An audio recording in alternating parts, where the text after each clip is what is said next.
in Toronto in front of the TIFF Lightbox for Buffer Festival 2019, the internet's biggest film festival. We have a ton of content creators, YouTube's biggest, inside there about to premiere their films and meet some of their fans. And Henry's is going to give you exclusive access behind the scenes and on the red carpet to answer some of your questions. Stay tuned.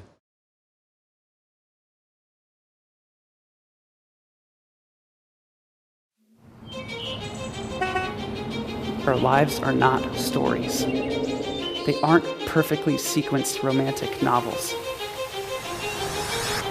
There's no signs telling you to do this or to do that.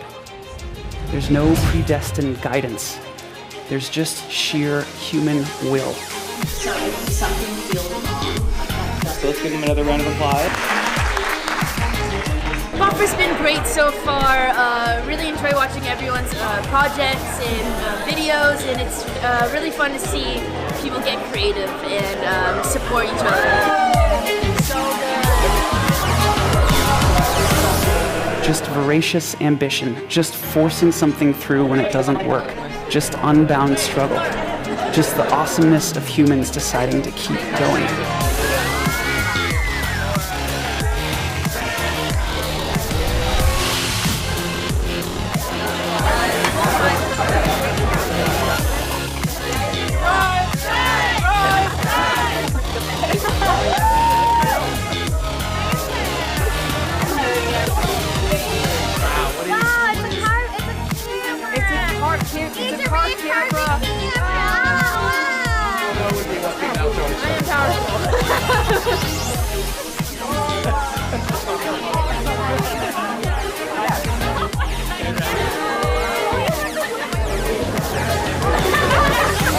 Great, thank you. So, Robin, take us up the stairs. I want you guys to swoop for Lost and Dark. It's hard and it's always going to be hard.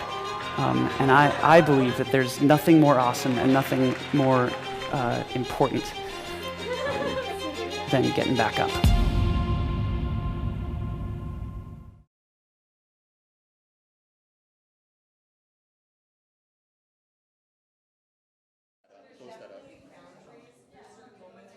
Welcome back, everyone. So we're backstage right now in the press box, in the press area. And what's going to happen is the creators are going to be coming out of that alleyway a little back over there. They're going to come in, talk to some of the press here, some of the outlets from previous years, and we're going to be right at the end. Let me walk you over and show you what we got here. Our goal here is to talk to all the creators as much as possible, ask them some of the questions that you guys have in the chat box right over here in our station. Henry's, again, once again, a sponsor of Buffer Festival, proud sponsor. And this is actually a fantastic opportunity to give more insight and more of the story for your favorite creators. A bunch of these people that are creating some of the most watched content on the internet. And Buffer Festival really is a celebration of that. So right now, as you can see, some of the creators have just started rolling out. We got some really cool outfits. You know, I'm not one to really talk about outfits on, during festivals and that kind of stuff, but when you're in the moment, you got to give some respect to the game. You know, even I dressed up for this a little bit, but not as much as some of these creators here. But what's going to happen is they're going to talk to some of the press over here. We get the last time with them. We're going to talk to them in person. We have one individual over here. I think they're just trying to squeeze through. We get the last take with them, asking again some of your questions, and then we're gonna walk out into the red carpet. I don't want to give that away just yet. We're gonna take you to the red carpet. I promise we'll take you there. But first, we're gonna spend some time here talking to some of the stars that are coming out, and it's really an opportunity for them to share their story. Again, this is all about a celebration of the work that they're creating, right? If we take a look over here, right now, I think we have a couple of people that are out right now. And be sure to let us know who your favorite creators are, who you're looking forward to seeing, and some of the questions that you might have. This is always the anticipatory part of this live stream, right? Is that we're waiting to see who we're going to talk to, who's coming around the corner. I won't lie, I'm a little bit nervous right now, okay? I've hosted my sweet 16th niece's birthday party once. I figured this would be more of the same. No one told me that this is going to be streaming live to the internet. It's okay, we got this under control. Let's take a look over here. Once again, Henry's a proud sponsor of the Buffer Film Festival. This is the last night of their 4-day gala. Really builds up to this moment, you know, where they got to showcase some of the films ahead of time, and really this is to have this moment where they can actually celebrate that time with the stars. Oh, we have some more creators coming through. I just got to be really careful not to step into the other media space. I don't know. Listen, I'm not afraid to tussle a little bit. I'll tussle for you guys, okay? But I think we should be a little mindful because they did spend a lot of time and money to be here as well. But in any case, this is really exciting for me as well, getting to meet some of these creators that we look up to, that we idolize, and we also watch when we're producing films, right? So this is actually going to be really, really cool.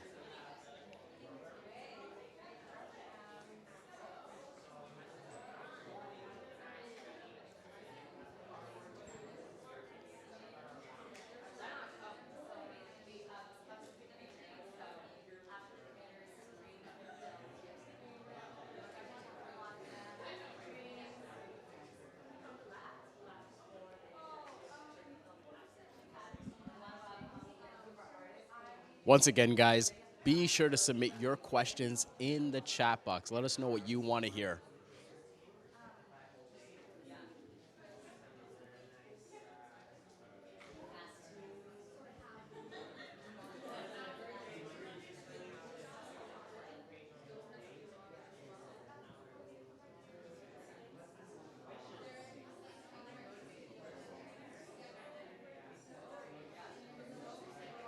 We're just about to get started, and I just got word we have a couple of creators that we were waiting to interview, that they're in line, that we're going to get our time with them. Super excited for that. I don't know if you guys have been following, but if you go to Buffer Festival, their website, you can see all the creators that are involved. I should ask, should I spoil it or should I give it as a surprise? You guys let me know if you want to know or if you want to wait and see who we're going to be talking to. I think the camera may have revealed it a little bit, but again, this is going to be really fun for us because we're going to meet those people that are putting out those viral videos, you know, those ones that are getting millions and millions of views and comments on the internet, and really the story behind that. You know, one thing I want to find out tonight is how do you deal with that? You know, did these creators, did they anticipate becoming, you know, internet famous, right? And how to actually deal with that fame and talking to people and, you know, being recognized on the street. These are some of the things that I want to find out. But more importantly, let me know what you want to find out. Let's see here.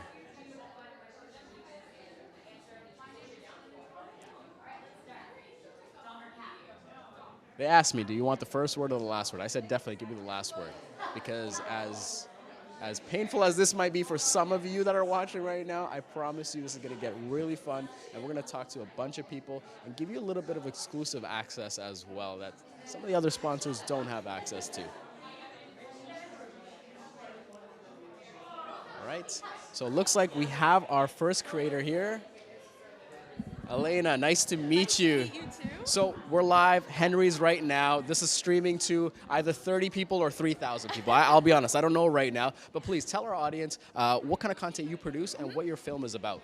So I talk mostly online about mental health and sexuality, but this year for Buffer, I actually produced something totally different, totally out of my comfort zone. And I went to Ghana and I made a film about gender inequality in Ghana. Wow. Yeah. What inspired you to go and make that film in particular, especially to move out of your niche a little bit? Yeah. So Plan International Canada reached out to me and they said, hey, we love the advocacy work that you do in the LGBTQ community and in terms of like female empowerment. How would you feel about going to a developing nation and seeing the work that we're doing there? Yeah. So it feels very different, but it also still falls under that category of advocacy. So right? when you first got this, was it just pure excitement or was there a little bit of nervousness? Oh, absolutely. Pure excitement and pure nervousness. They feel very similar. Nerves and excitement.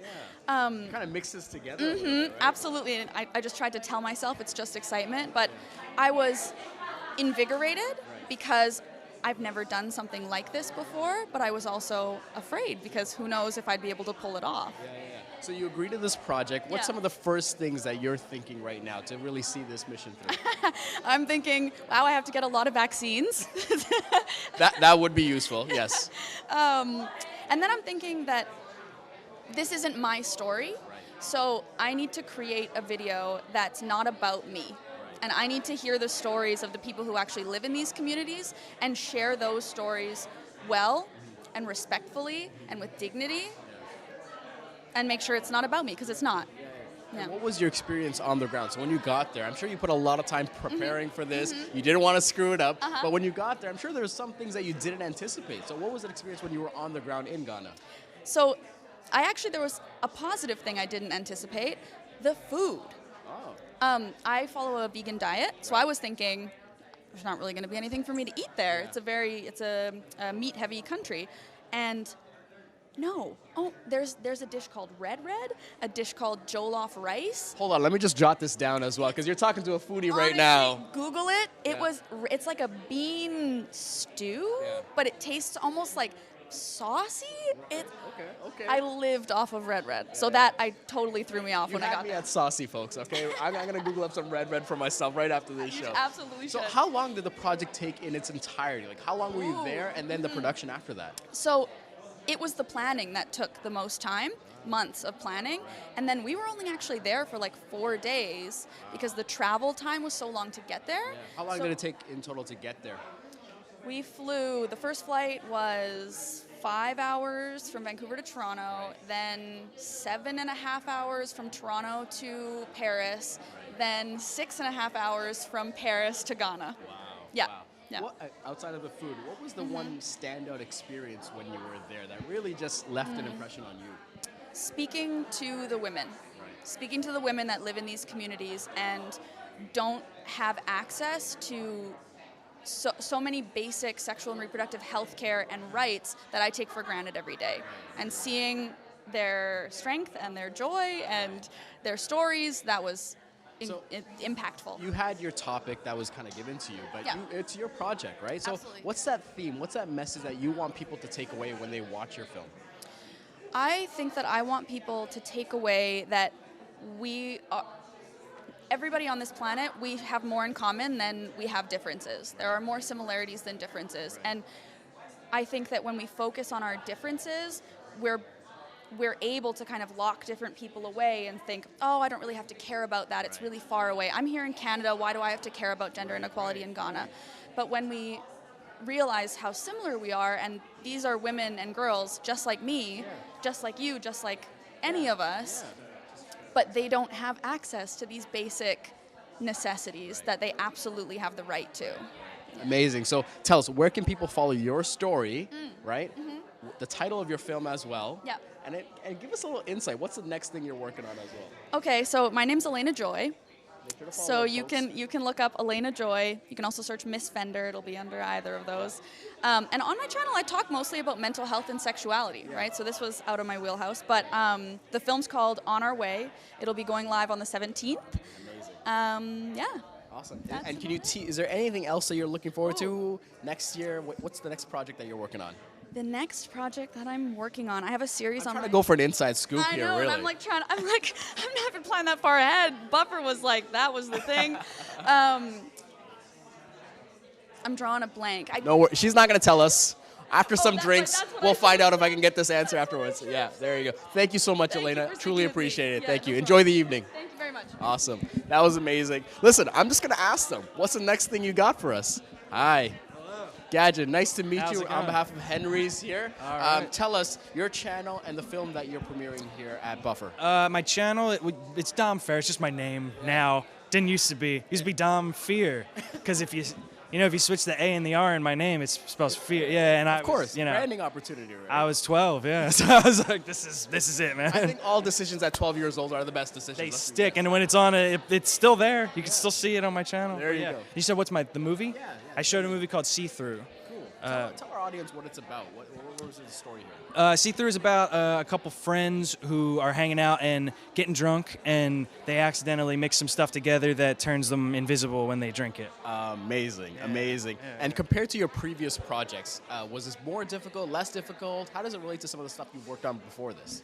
In a sense, like we were kind of playing in a place I'm a little more comfortable with. Like last year I showed something a little more serious, and I think the year before that was very silly like this. But so in a sense, it was like easier because it was very much, oh, me and my friends, and we were all kind of trying to be funny in the way that we already are funny with each other, and I very much wrote it for the people who are in the movie.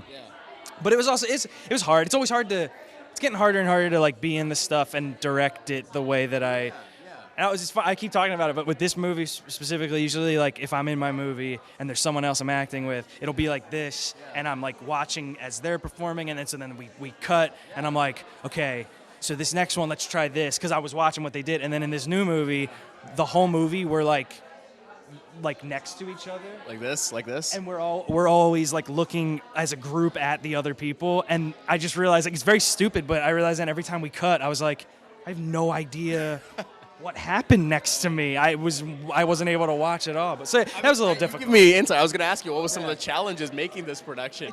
It's so silly. It's such a small, weird, like, difference, but it was also because that was how I wanted to shoot the movie. I was very, because it was very much about a group of friends and not just like one person. If anything, it's about Shannon Barry and Elle Mills' characters. They're like the best friends of the thing, but I knew that I wanted to like group all the characters together and it'd be very much them versus whoever they're talking to, or break them up into little groups as they're talking to each other. Yeah. And before you go, aside from the laughs, is there something specific that you want people to take away from this project when they're watching this thing? Is there an underlying message that you're hoping they take away from this? Not in some big way, but I think it is about having a friend group, and it is about like the way that we are able to hurt each other's feelings when you're in a friend group, and the way we forgive each other, and sometimes the way we don't forgive other people, and how we kind of talk behind other people's backs about things. So if anything, there's not necessarily like a this is bad or this is good kind of thing, but if it makes you think about how you are in your friend group, then that's kind of the point. Amazing. I'm so glad we coordinated this I know, evening. Thank you so much for your time. Enjoy the evening. Take care. Fantastic. Listen, I picked blue for a reason. All right, so we have a few more stars that are on the way. I'm just going to give you guys a promo reel of this year's events. It's going to give you a quick trailer of all the films, well, most of the films that are premiering at this year's Buffer Festival.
Gadget here with Hazel, and we're here on behalf of Henry's right now, so our audience is watching.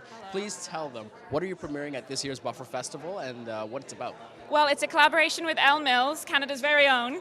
It's called I Trapped My Friend in a Horror Film. So I'm a horror director, and she decided to play a little prank on me. But there's also a little surprise Hazel Hayes twist in there. A little bit different than the previous content. What were some of the challenges producing this project? Very different from my usual stuff. I've done all kinds of things, scripted, live action and animation, and usually I make things very close to me and personal to me, but I've just finished writing a book. As if you didn't have enough going on. I didn't have enough. Right. Yeah, so it's called Out of Love, and it's about relationships, and it was very heavy, and I had to really kind of dig deep and go places to write it. So when I came out of that, I just wanted to make something really fun and entertaining and silly that I didn't have to get like emotionally invested in. So while it was a huge production and it was busy and stressful and all of those things, it was still fun, and the subject matter is fun. So yeah, Al and I just made like a big silly fun Halloween video, and it was so. Talk to us about that transition from going to a book to going to that film. I'd love to know, and I'm sure our audience that are creators, the creators are watching this, what was that like, and how did you get yourself almost in that mental state to produce this film? Yeah, well, I think ultimately I'm kind of realizing lately, like I'm a storyteller, and whatever medium that takes, whether it's a short form film or a book or kind of a more silly video with Elle or a poem or whatever it may be, I just want to tell stories. So I think it was really refreshing for me actually to come out of something that was so heavy and so personal and so consuming. It had been like a year of my life to just switch into director mode again and be on set and have the team around me and be doing something really fun, and also the reward of having something immediately, because the book takes so much time obviously, and I still haven't held a copy in my hands. It doesn't exist yet. So when does it drop? It drops. We should give you time to plug your book. Oh, right? thank you so much. Just a cheeky plug. It drops next June, so it's been crowdfunded on Unbound. So we've already got a ton of pre-orders and loads of people waiting, which is great. So they'll get a little bit early, but yeah, it drops next June, which is amazing. Great. And tell our audience the title of the film that you guys produced together, and maybe the underlying message you want them to take away, aside from some of the laughs. But what you'd want them to take away? Well, the video is called "I Trapped My Friend in a Horror Film." I think, to be honest, the underlying message is more about the external than the internal in this. It's not about what's on screen, but the fact that two women from across the Atlantic came together and put their different styles together and managed to make something that they both really love and they both can be proud of and they both put their stamp on. I think it's really cool to see YouTubers and anyone really, any creator, collaborate like that with somebody and make something new and different. Amazing. Thank you so much for your time. So much. Enjoy the evening. Thank you. Take care. Awesome, folks. So we're going to talk to another creator real soon. Again, this is getting fun now. This is the kind of style I like, where you just have creator after creator. I won't lie, this is a little bit nervous. I don't want to mess up anyone's name, because everyone does have an important story to tell, like this gentleman right here. Come on, Zach. We're practically related at this point, right? Pretty much. I love that we're kind of coordinating. Almost. Look at this, though. Just a little bit more posh on Zach, right? Yeah. So, Zach, you were here in Henry's, Toronto. Yeah, let's get some live direction. We'll do it live. All right, awesome. You did a panel with us, right? And you guys were talking about content creation, that sort of story.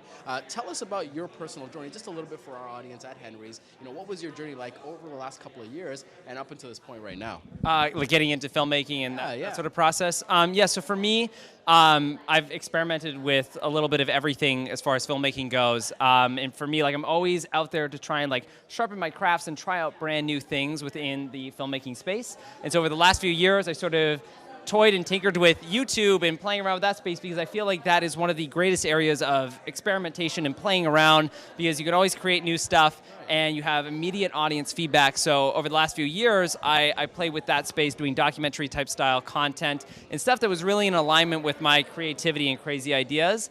And then for Bufferfest, I had the opportunity to screen at this year's festival. And so I kind of went in the total opposite direction. And, we noticed. And shot something which was very much more narrative-based, Black Mirror, Blade Runner type flavor, which is part of that experimentation process. I think it's like we're crippling our creativity if we don't exercise those muscles. I feel like there are muscles in every creative's body, and I think it's important to try those things out. So for this year, I did a sci-fi, which is very radically different from the documentary that I did last year. Mostly just to experiment, play, and try new things. You're a great talker. That's why I asked you that question, because I wanted you to share that story with people, right? Awesome. I've been following your channel, and one of the things you talked about a lot is that your aspiration to be a filmmaker, not just a YouTuber, not just a content creator, but a filmmaker, right? And with this film specifically, like you mentioned, it is a little bit different than the stuff that you've done before. Yeah. What was sort of the inspiration for that, or the press for you to go and create this? So the inspiration for this film was mostly, and do I talk this way? This way? What do you feel, guys? Do you want him to talk to you or me? I feel like we should just talk to each other. Forget these guys, right? This is like a YouTube type thing, like subscribe to my channel. Yeah, we'll just do it this way.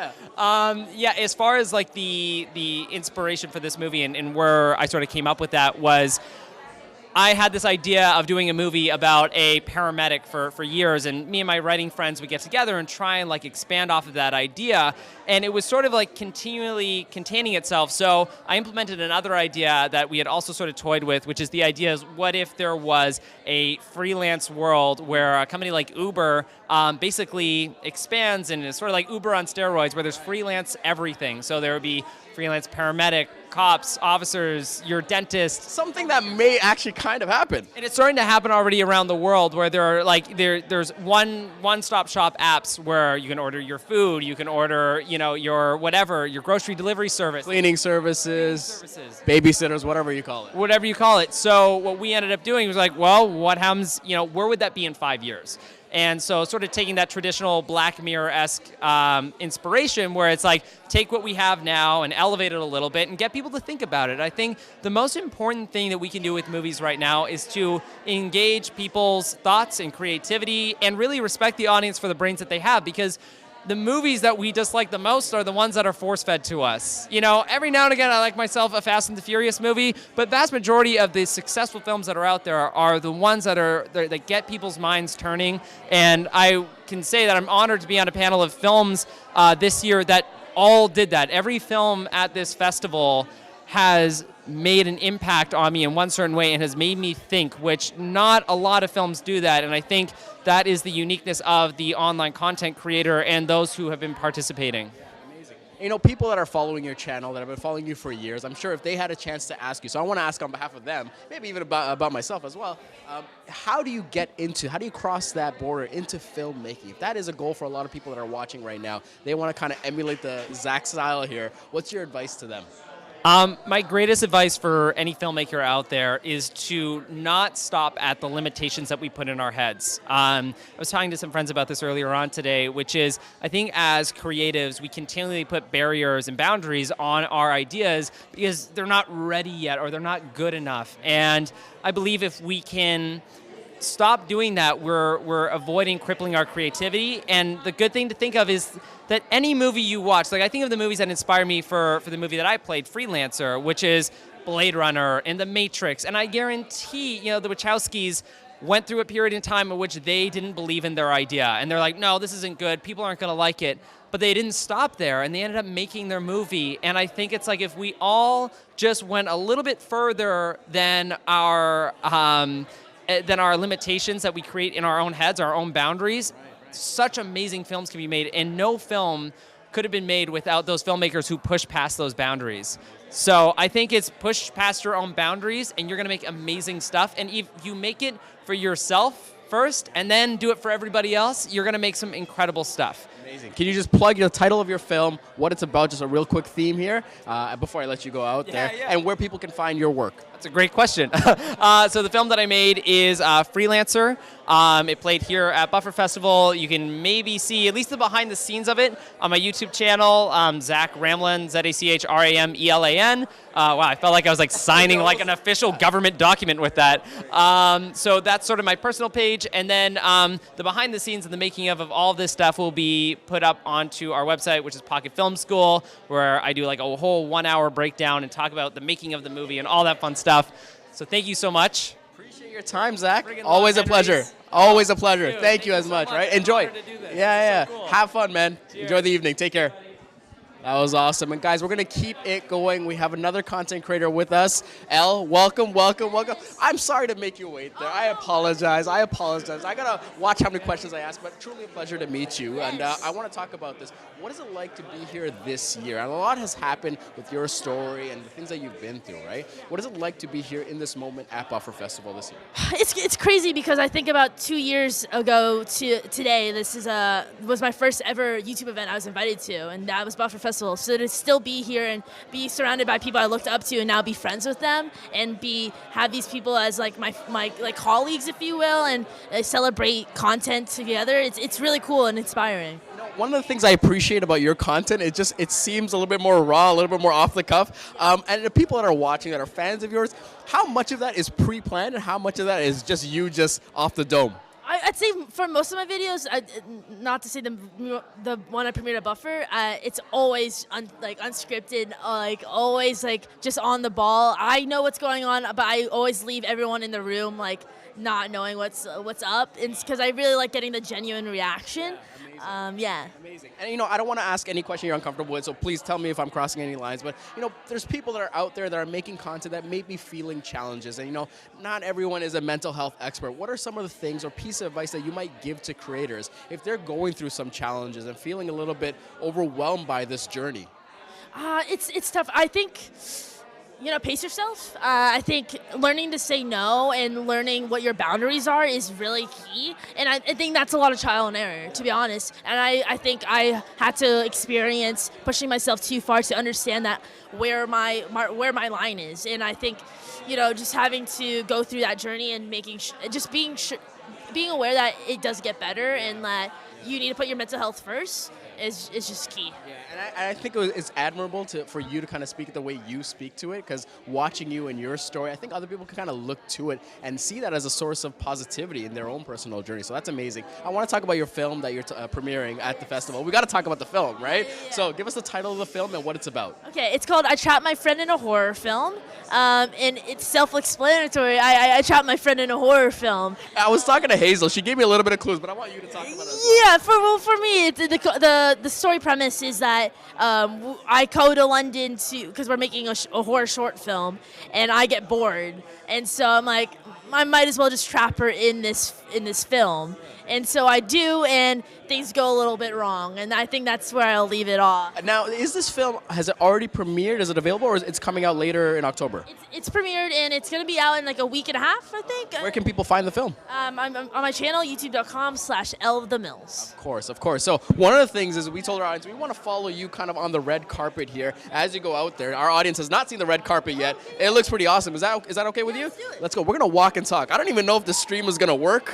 We're going to test our tech. We're going to test our cameraman. Hopefully no one trips. So this is your third year, correct? This is my third buffer, yeah. Third buffer. I won't ask you any skill testing questions. Yeah, I think it's this way. I promise. I won't ask Elle any skill testing questions. We're going to keep it casual here. This is fun. I know, right? Just have your own live camera crew. I'm going to let you do your thing. Oh, we're being told to wait. We're being told to wait, folks. Elle, how many? This is live. Oh my God. I have to be live for 2 hours, and you're helping me out. But I didn't swear. I didn't know. The night is young, folks. The night is young. Are you Elle Mills? Oh my God, are you Scott Benzie? No. Is he good looking? That was Scott Benzie, one of the organizers, founders of Buffer Festival. We should get him on camera as well, right? Oh, 100%. So I'm going to let you talk to your fans as soon as she gives us the go-ahead. Yes. What do you enjoy most about these kinds of experiences? It's almost a rhetorical question, but what do you enjoy most about these meet and greets? Oh, meet and greets? Oh, man, everyone's just super sweet. Yeah. And,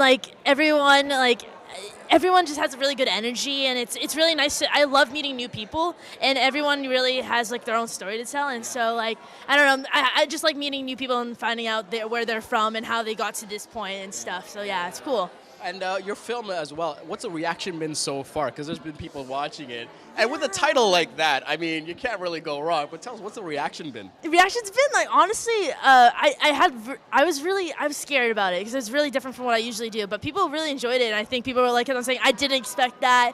I thought it was hilarious, it was super fun, and they really enjoyed it, yeah. What was the most difficult part of this project? Was it the actual filming portion or preparing it, cutting it together? Yeah, no, I don't want to give a spoiler, but it's definitely, the ending of it, if you watch it, the ending, it was a nightmare to organize, and that's all thanks to our producer Reb Day. So God bless her. Awesome. Yeah. I'm gonna try and ask for a scoop here. Have you planned anything else for the next year, or are you just enjoying the moment right now? I have in terms of my channel, I have a couple of things coming up for sure, but I am working on different projects. I'm not sure if I'm allowed to say with who or what, but I'm hosting a series coming up, and so it's with a really well-known channel, and so it should be fun, and I really awesome. I'm just getting word. I like this. I got a fancy earpiece. I'm just getting word. The red carpet is ready for you. You can go and do your thing. We have a live camera crew on Elle. Guys, I got a fancy earpiece. I mean, this is pretty cool. So look at this, folks. Look at this, folks. So right now we have Elle on the red carpet. Flashes are going off here. None for me, of course. All for her. This is actually pretty awesome to see. And, one thing I want to see is these creators interacting with their fans, because it's not just press here. There's actually fans, a ton of fans here that are ready and waiting to meet their favorite content creators. And this is actually a fantastic experience for them, because how often do you get to meet the person that's producing those YouTube videos that you watch every week or every month? All right, so we're going to get seated up in here, but I'm going to quickly give you a glance at Zach's film. We're going to take a look at that right now.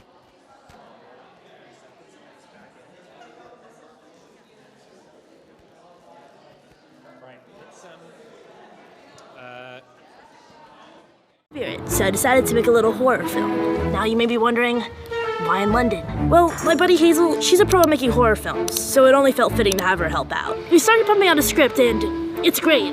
But the reason I wanted to make a horror film is because of how thrilling the experience of watching one is like. And the process of making one has been less than thrilling. But I'm a problem solver, so I've been thinking, if I love watching characters be scared for their lives on screen so much, I'd love that twice as much watching it in real life, right? Is that fucked up? Well, no harm in trying. Sorry, Hazel. Hey, Hazel? Yeah? I'm gonna go hang out with Red for a bit. Okay, why don't we do that? Around later tonight, I think, after dinner. Okay, see you then. Alright, see ya. Idiot. If you brought Hazel in through here, what we want to do is kind of make it like it's got to be a linear journey for Hazel.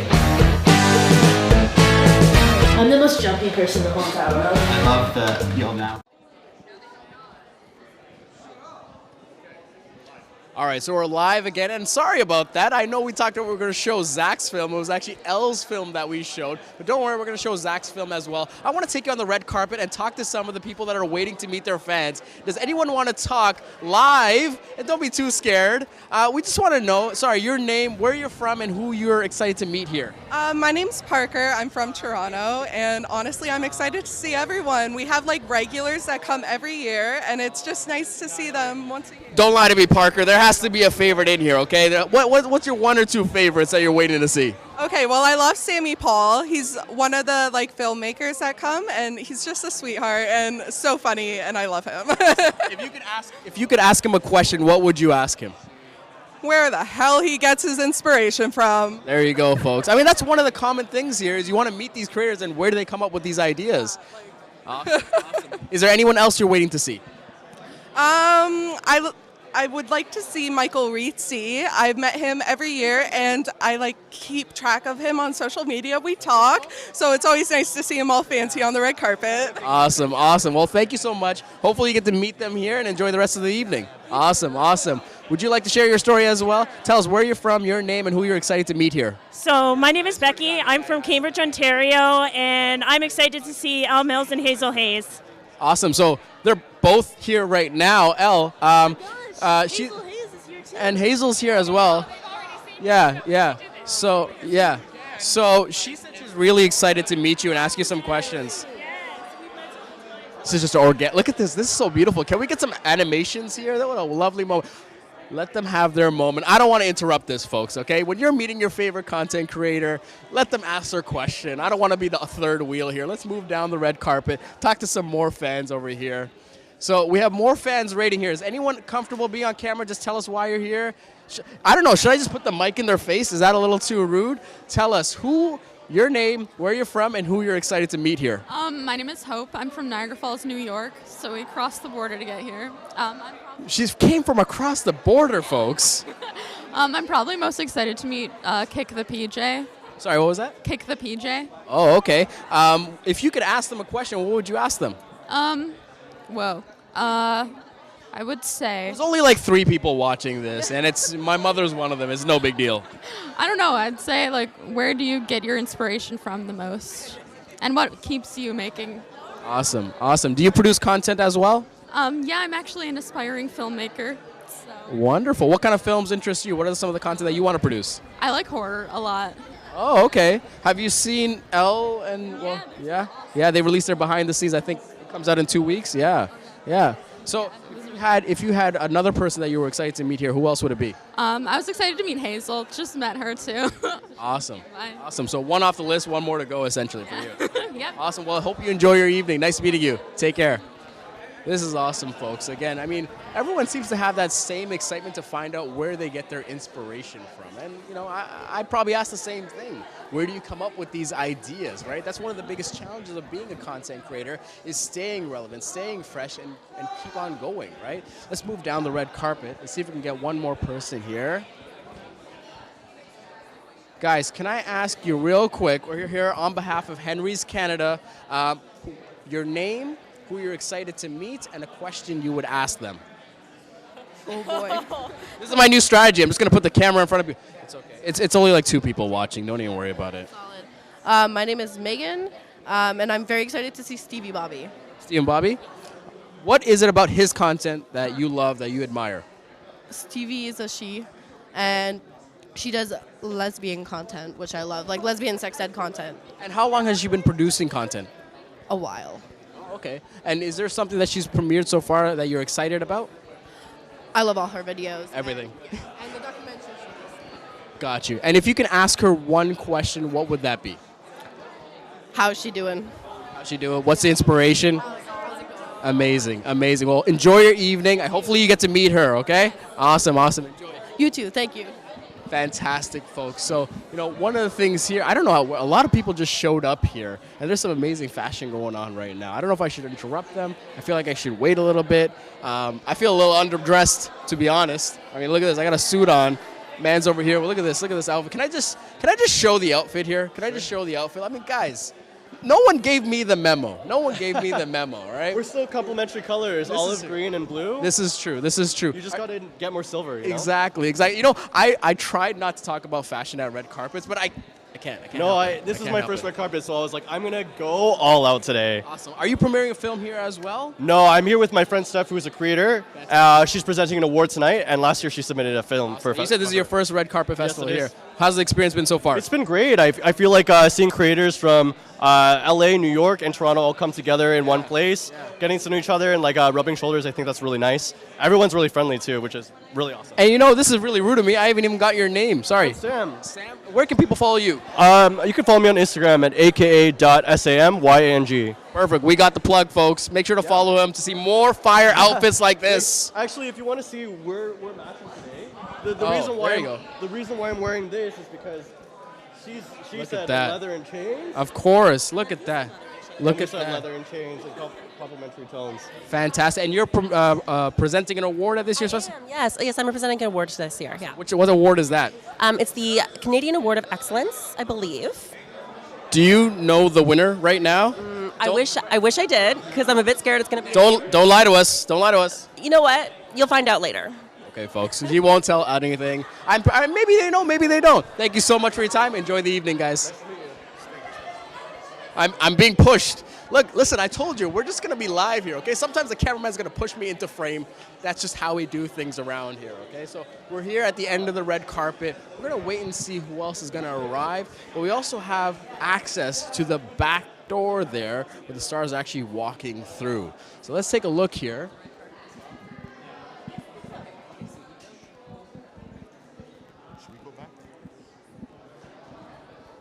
So it looks like the red carpet is just quiet for the moment. Looks like they're setting up for more creators to be showing up here.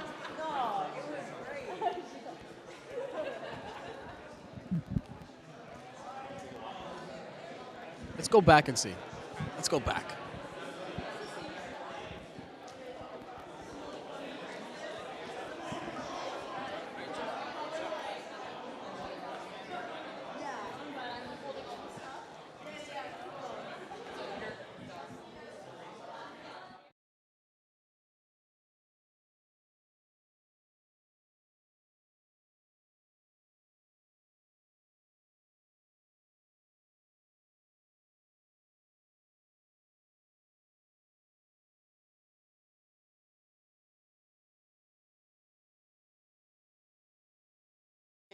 Talk to you guys.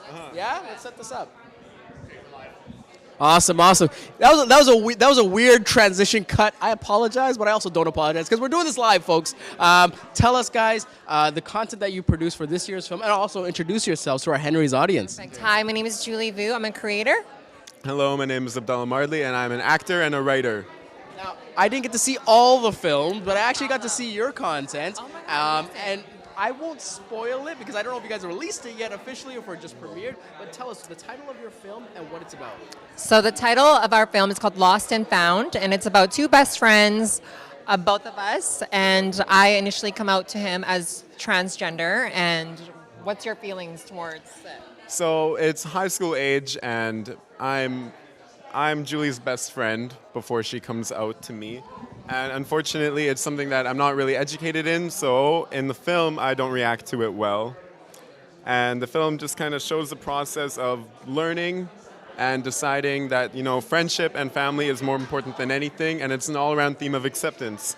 So I do a 180, and watching it, that was the one thing, is that not everyone can tell this story, and the way the conversations kind of played out and the way it was shot, watching it, I'm like, it just felt just way more authentic than someone else trying to mimic it in a way. What were some of the challenges that you guys had when you were scripting it and putting it together?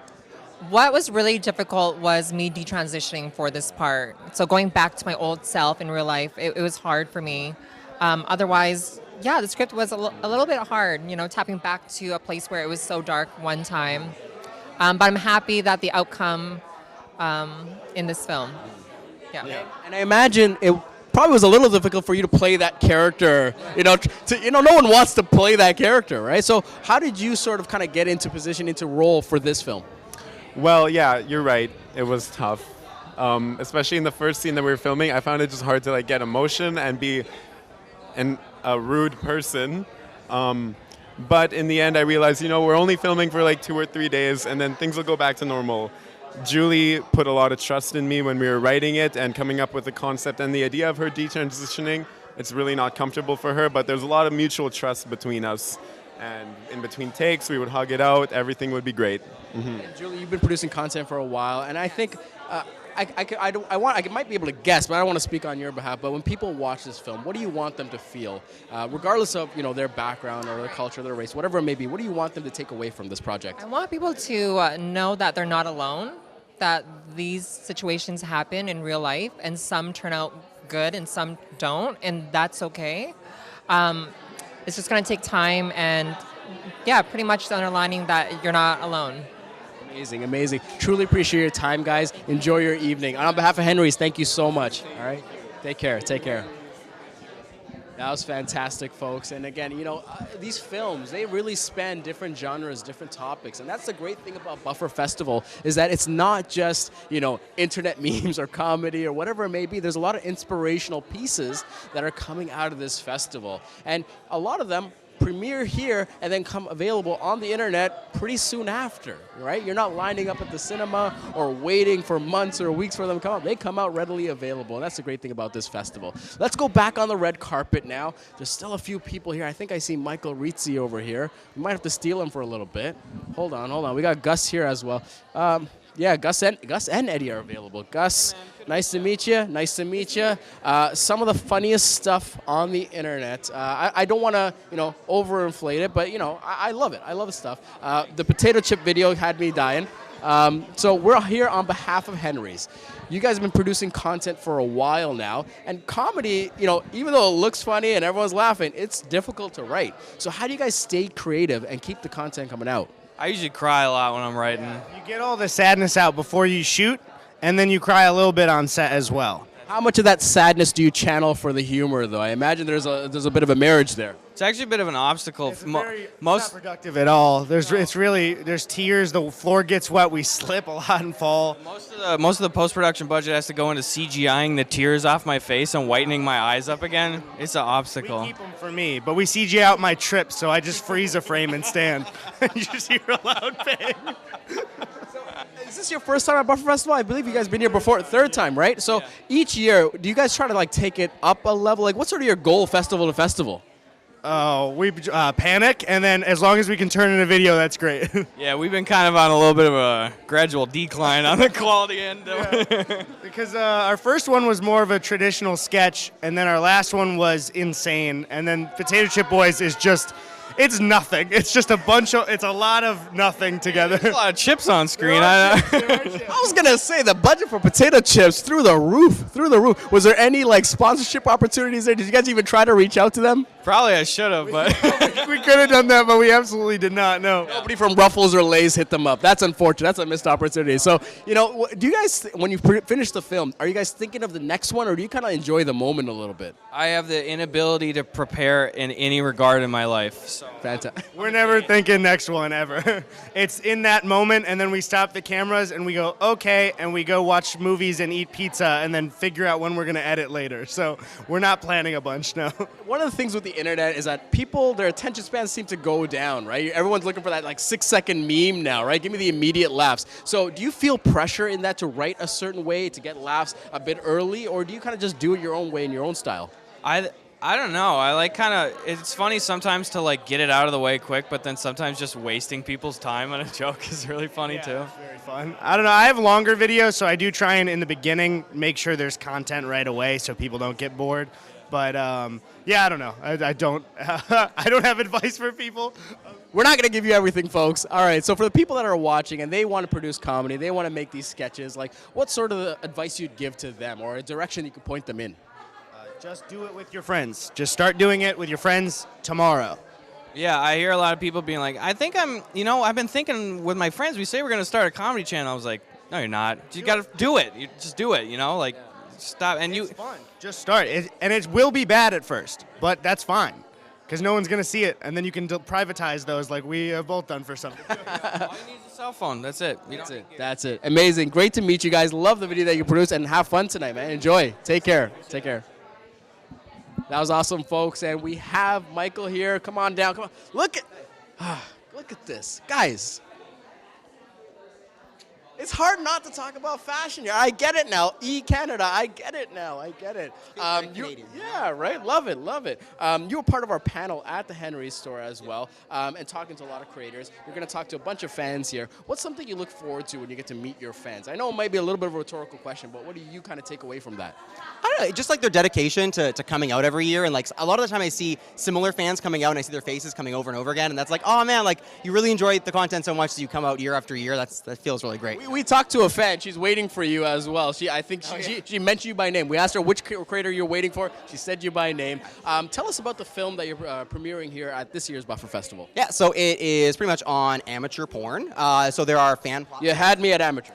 Go on. Yeah, so there are fan platforms where people can be the producers of the pornography, and they can also be the actors themselves. So they run it themselves. They charge per month to access all their content, kind of like an 18-plus social media feed, if you will. And it's brand new. It's really only happened in the last few years. So I wanted to hear a few of the stories of people who do it, people who make tons of money doing it, and people who just do it to get by. So it's just kind of a range of different stories. And it is a delicate subject to cover. So what were some of the challenges that you kind of faced, maybe internally, producing this project? Probably making sure that I told every story authentically. So like one of the guys who I talked to, he's a sex worker and he's also two-spirited indigenous. So it was all kind of tied in with his culture. So I needed to make sure that I told his story properly and effectively. So I think that was to balance making sure that I was telling a story that was interesting and captivating, but also stayed true to who the people were at the same time. What did you take away from this project the most? The one thing that left that lasting impression to you as a creator?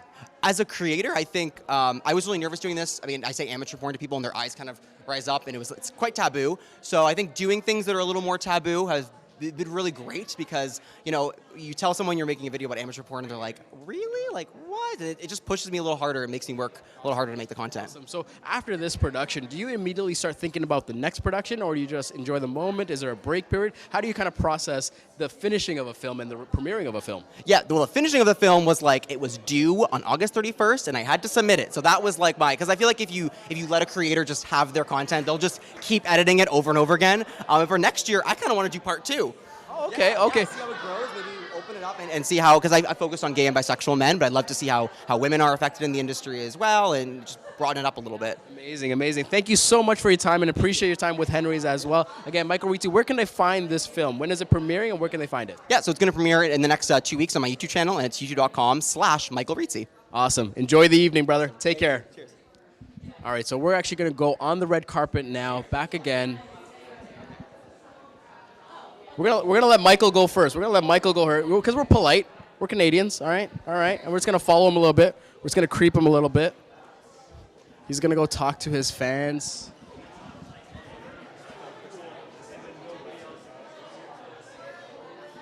All right, so we got Chris Howe here, who's actually a pretty well-known creator in the space. I don't want to interrupt him. He's on his phone. We're here on behalf of Henry's. No, please, just make the Instagram post. It's totally cool. Guys, so you produced a film, and it was a personal story this year, right? A little bit different than both of us. Sorry, two films. Okay, so first, introduce the two films that you guys produced. So I made a short film kind of going through some of the thoughts and feelings I went through when I lost my dad 2 years ago. So it was very personal. It was one shot, simple, and yeah, I'm so happy I could premiere it here. And what do you want people to take away from watching this film? Because obviously that's a really personal story. That's your story, your family's story, and you're opening it up to the world. When they watch it, what do you want them to take away? The entire reason that I made it was because I wanted people to know that it's very confusing to lose a loved one, and for me it was the first person that was close to me that died. So I just want them to know that they're not alone, that it's okay to have crazy, weird thoughts like that, and it's okay and you'll work through it. And for a film like that, when do you know that you're done? I know it might be a little bit of a weird question, but when something's so close to you, sometimes it might be a little bit blurred, like, is the film finished? When did you know? It's interesting because it's all one shot. I put photos down one by one, and they're family photos, so there wasn't a whole lot of editing to do. So once I finished filming it, and I was happy with that, and I did a lot of takes because the timing had to be perfect, and I practiced a lot before putting it down and listening to my own voice going through the script over and over again. I think at a certain point you kind of get both a little bit exhausted of going through that over and over again, and almost living it over and over again. Yeah. You just know when it's ready, and you gotta let it go.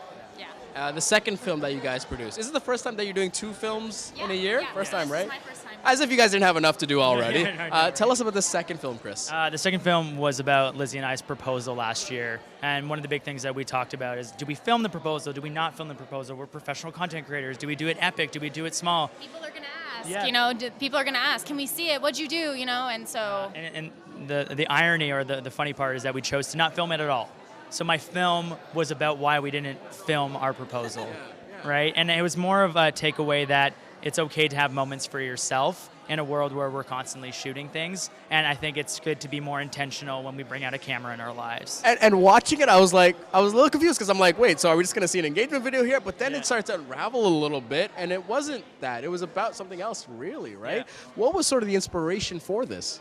This inspiration came after the proposal, and it was mostly around the concept that a single photo can spark all the feelings and the memories that you have. And sometimes we get caught up in overshooting things, and really a single photo and being intentional when you bring out the camera is really what I wanted people to take away with it.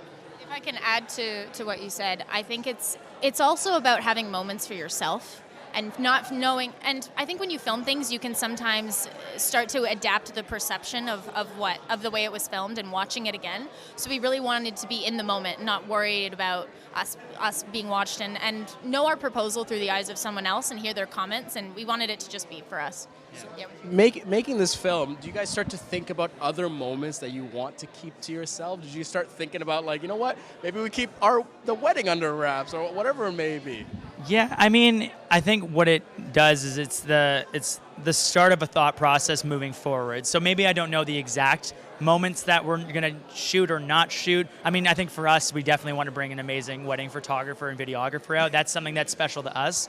But maybe, if we ever have a child one day, maybe that's something that we keep for ourselves, or any other big moments. We'll be selective. We love photography. We love videos. We love cameras. It's just we want to be intentional with when we use them. And it's no secret, based out of Canada, proud Canadians here on the Henry's channel, of course, live. I'm sure people would want to ask you, like, how do you sort of keep creating the content? How do you keep going, especially when you start to get to levels where you're being recognized and people are asking and talking to you all the time? How do you sort of keep going in a space like this? I'll ask both of you that question. Yeah. How do we keep going when we're being recognized so often, or sorry? Or just producing the content and sort of, I guess, keeping the machine going. You have to sometimes take breaks, I think, and remove yourself and do things that are a little more, I guess, like docile and like laundry. Let yourself have those imaginative moments and relax and reevaluate the work you're doing. Otherwise, I think if you keep creating, you lose yourself a bit, and you don't. It might not be exactly what you want to be putting out into the world. So, yeah. And I have a bit of a thought. I like the analogy of thinking that the body of work that I'm creating is kind of like when you put out an album as a musician. Not every song's going to be a hit, but the work all together is what makes it special. But it's the practice of writing songs or making videos all the time, and maybe not every video is perfect or super meaningful or really heavy, and sometimes videos can just be fun. And I think if you're playful with that creativity, you open yourself up to trying new genres. That's when what you create becomes exciting again. So if you're feeling like, hey, I'm bored of this style of photography, start shooting something else. And I think that's what brings the light, the excitement, and the creativity. And you want to take it at an easy pace because you can burn out, but you know what? Keeping it fun for yourself is the best part of it. Awesome. Thank you guys so much for your time, and thank you for sharing the story. Of course. Guys, we're going to cut to their film right now, give you a promo. Guys, enjoy your evening. Thanks so much. Take care. Cheers, guys. Hi, my name is Chris, and it's almost been about a year since I got engaged.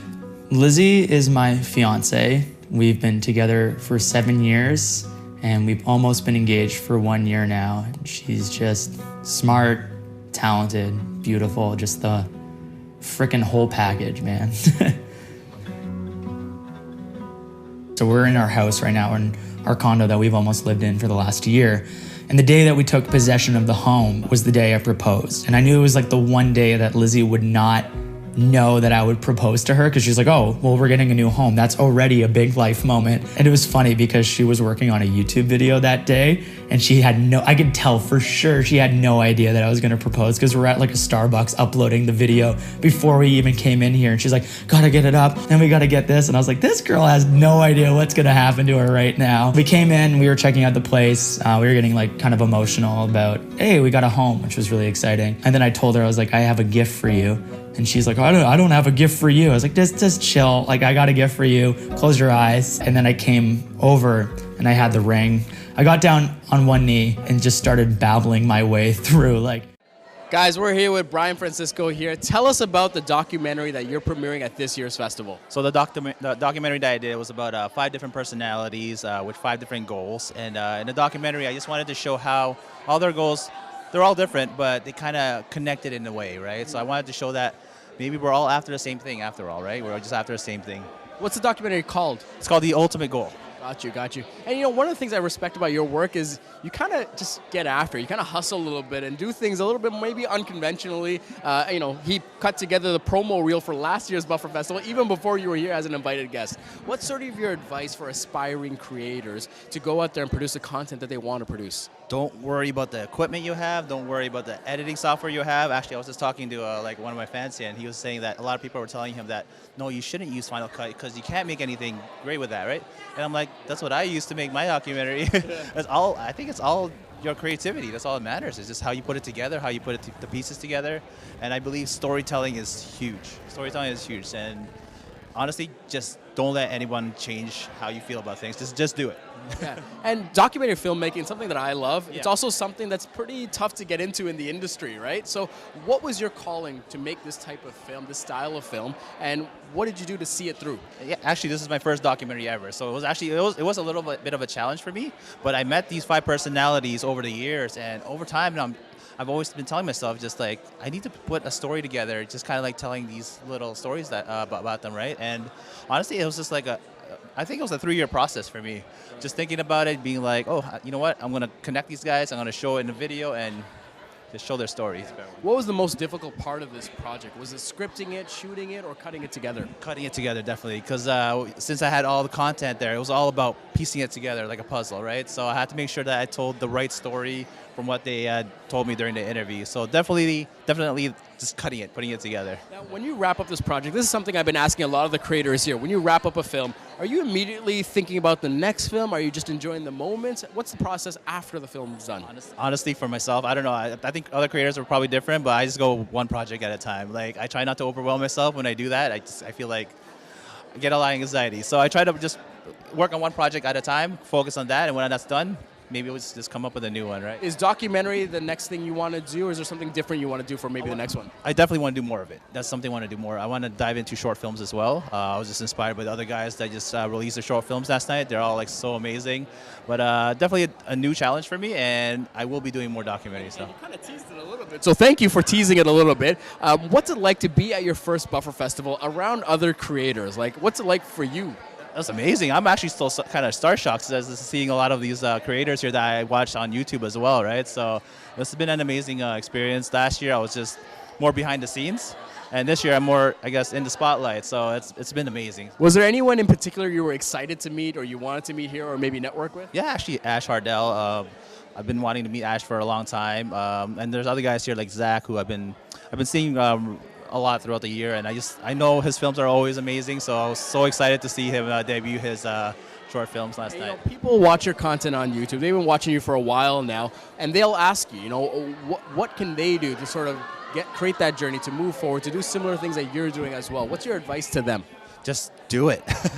I feel like a lot of people have an excuse like, oh, I don't have the right camera to do it, or I don't know how to do this and that. But honestly, dive in. The best way to learn is to make mistakes. Make mistakes and just go with it, right? You can fix it along the way. So. And when does the film premiere? Is it already premiered? Sorry, when is it actually released to the general public? I'm going to be releasing it next week, either on Tuesday or Wednesday on my channel. Tuesday or Wednesday, folks. Yeah. On your. I haven't decided yet, but it will be on my channel next week. See, I love that he's just like, you know what? I'm just going to make a decision. I'm going to wake up on Monday and decide if it's Tuesday or Wednesday. If it feels right, it'll be posted. Awesome. Brian, it was an absolute pleasure to meet you. Enjoy the evening. All right, take care.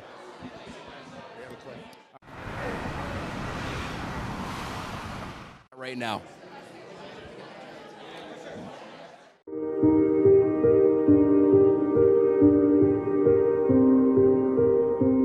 Yeah, I grew up doing like the traditional thing, and I ended up going to school and like going to teachers college and doing all that, but I had a switch in my life.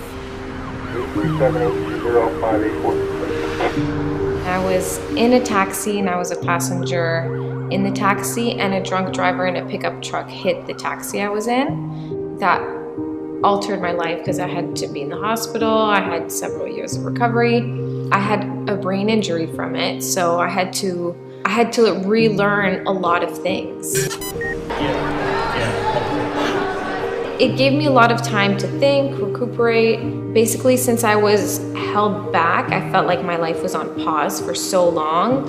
When I was finally able to do things, then I just went full force, and I'm still going full force and like trying to accomplish everything I want to do.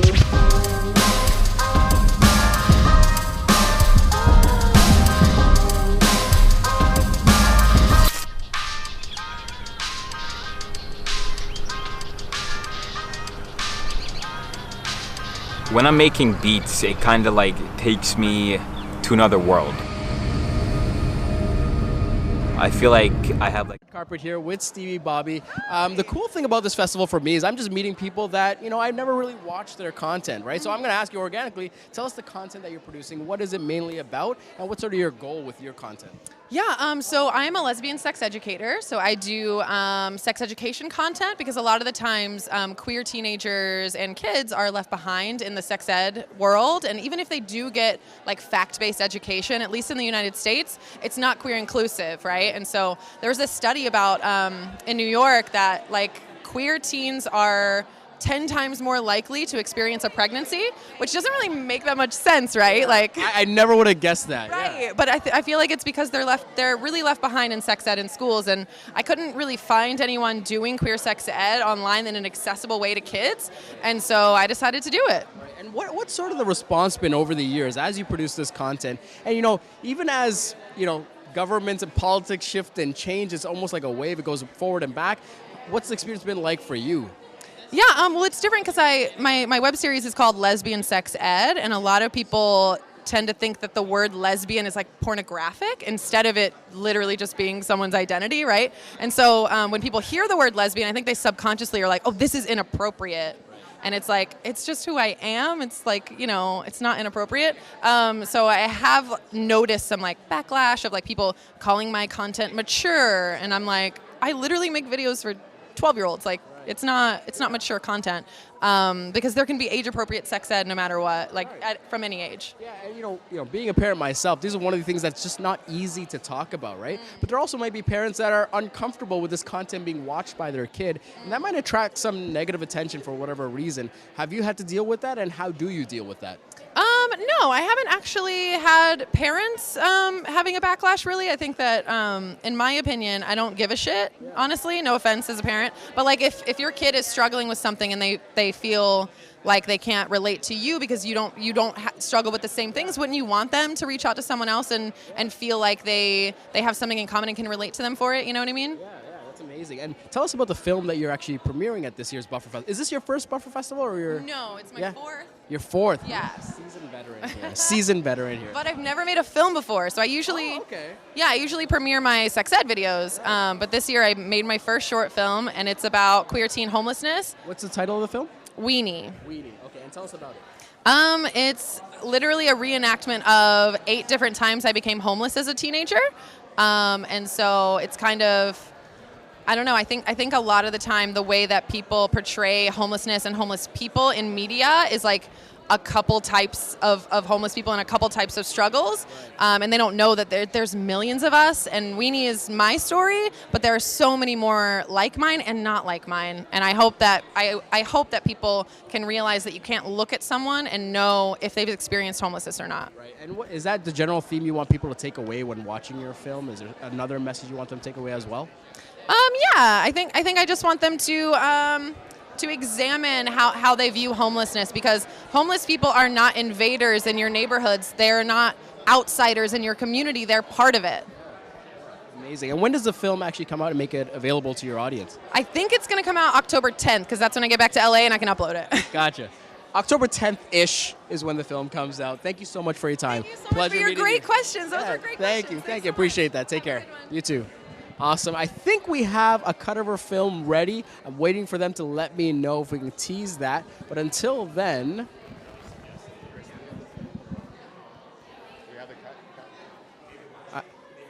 guys, I have to interrupt. We have Baby Watch right now. So please, I believe this is your first time at Buffer Festival. Please tell us, what has your experience been like so far?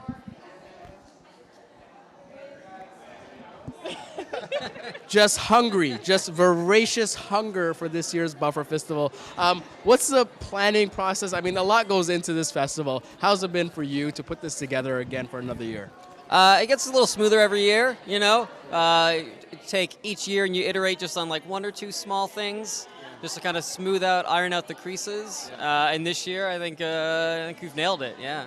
How's the experience been like for you with the baby, all this process being involved? I mean, as if you didn't have enough to do already. Yeah, definitely a little more complicated. We had to kind of pass her around every time one of us needed to do a job specifically. It was like, okay, you take to the baby, I'm going to go do a thing and swap. We could never work at the same time. Awesome. And tell us, which film are you looking forward to the most at this year's Buffer Festival? Just at a loss for words, folks. Really, at a loss for words, because there's so many great creators. Thank you guys for your time. Enjoy the evening, all right? All right, we're going to cut to Stevie's film right now. Enjoy.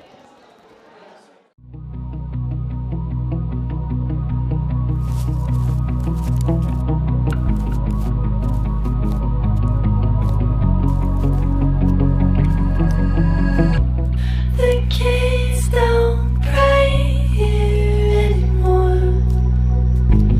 The kids don't pray here anymore. The kids don't pray. Mom? Mom! The door's locked! Shh! Quit banging on the goddamn door!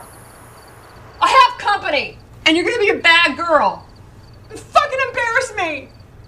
Mom, come on. I have to sleep, okay? I have school tomorrow. I brought you into this world, and I can fucking take you out.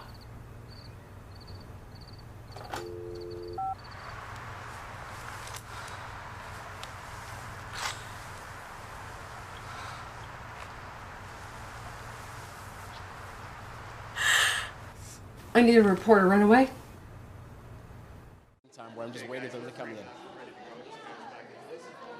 right, I'm gonna get a 10 count eventually, and we'll get back here.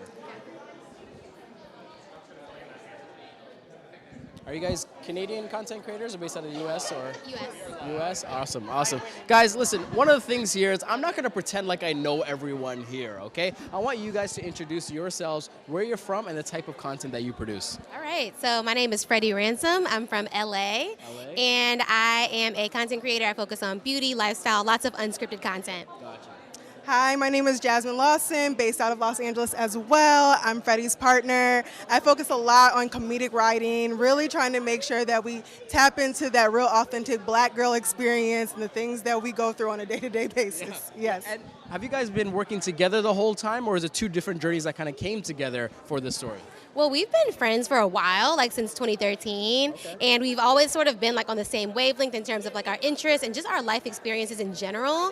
And I love like scripted TV, so does she. She's an amazing comedic writer, and so we just kind of joined forces. And I think there'll be a lot more to come after this. Yeah.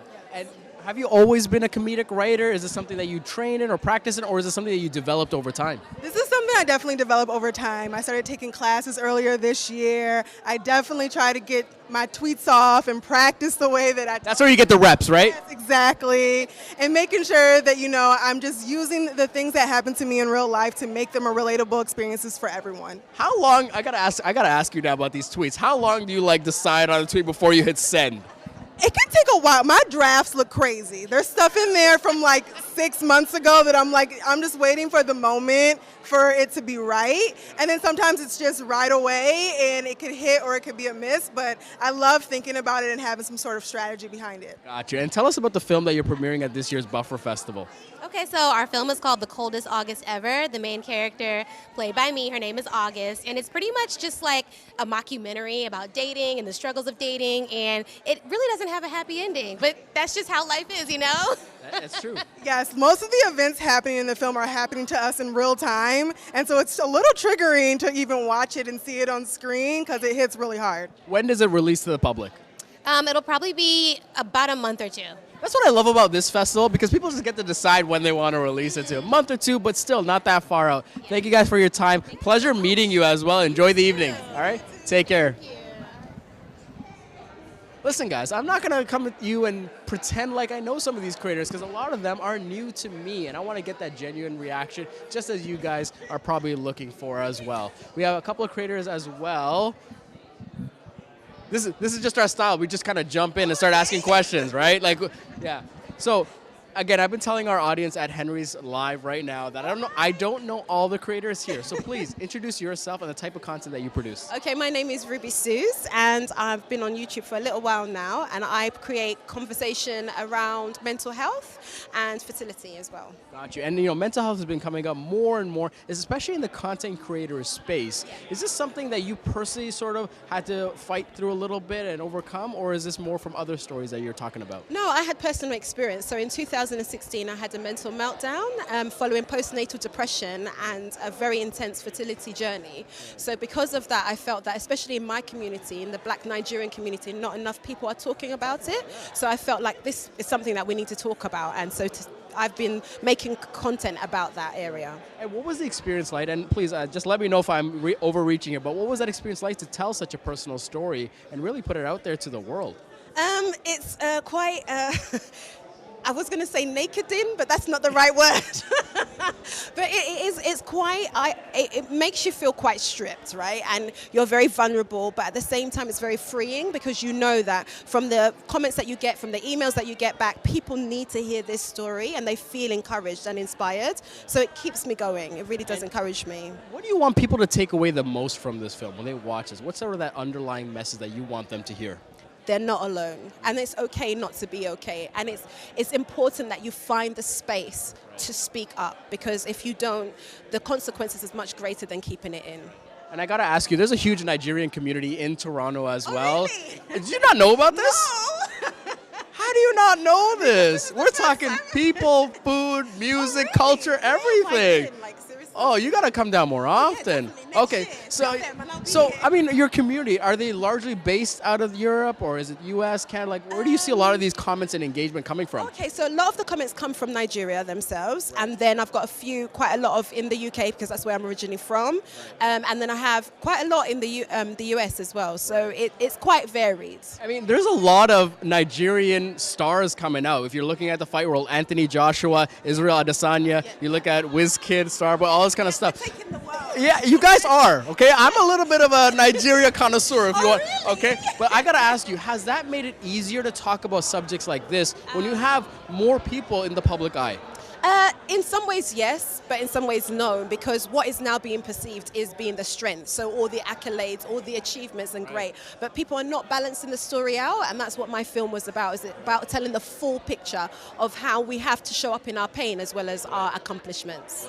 It was absolutely a pleasure to meet you. You got to come down, plan another trip, and we do a little mini Nigerian tour around here. Definitely. You tell me and I'll be here. Amazing. Pleasure meeting you. Enjoy the evening. All right, take care. That was awesome, folks. And you know, one thing I love about this is actually genuinely meeting these people for the first time and getting their story. And what's great about that is that really it's a personal story that she's telling and opening it up to the world, but there's people around the world from Nigeria, US, Canada, Europe, wherever it may be that just resonate with that. All right, so please introduce yourself to our audience. I'll try not to talk about the outfit. I've been talking about outfits too much, but I got to give respect to the outfit. Come on now. Introduce yourself and the film that you're premiering at this year's festival. So my name is Makeba Lindsay. I also go by Why Not Keeb on Instagram. So my film is called Breaking Black. It has to do with my story growing up here in Canada as an Afro-Caribbean woman, the racism that I experienced, as well as my experience going to West Africa for the first time. So reconnecting with the continent, that space, learning more about my history and just what that did for me really, and a level of like empowerment and reclaiming my identities. Yeah, a little bit of honesty here. When I was going down the list and looking at the Canadian creators, I didn't get a chance to watch your film, but I said we got to get Makeba on the channel, on the channel to talk to her. So when they're watching your film, when does it actually come out? Well, it premiered yesterday. Yeah, it's a unique story. What do you want people to take away from that film?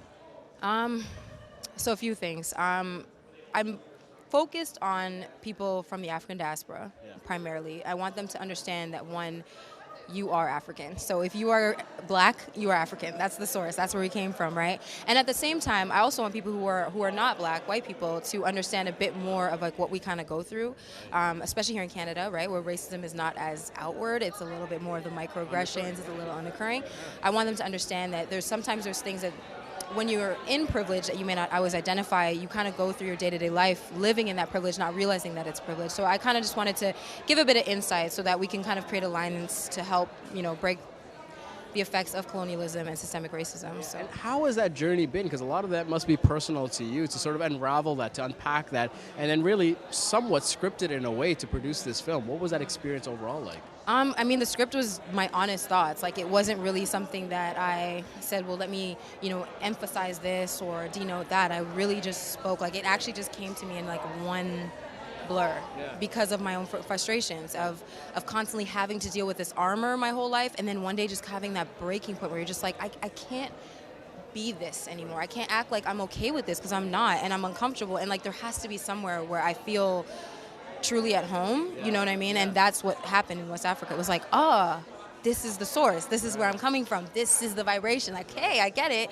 And understanding that we need to connect and kind of create this bridge, right, amongst us so that we can now improve these places, whether it's improving North America by reclaiming our identity and learning from our ancestors, or whether that's improving spaces in Africa. We just need to create this bridge. Like, it needs to happen. Yeah, and people of color, they have a lot of these issues that may be undercurrent, that may not be as overt in some places, in media environments, right? But they may not produce content because they don't want to ruffle any feathers, tip the boat, that kind of thing, right? But it's just that pent up, and I can kind of hear it in your story as well. It kind of like builds. What's sort of your advice to them to just go out and tell that story, to really just go out there and do it?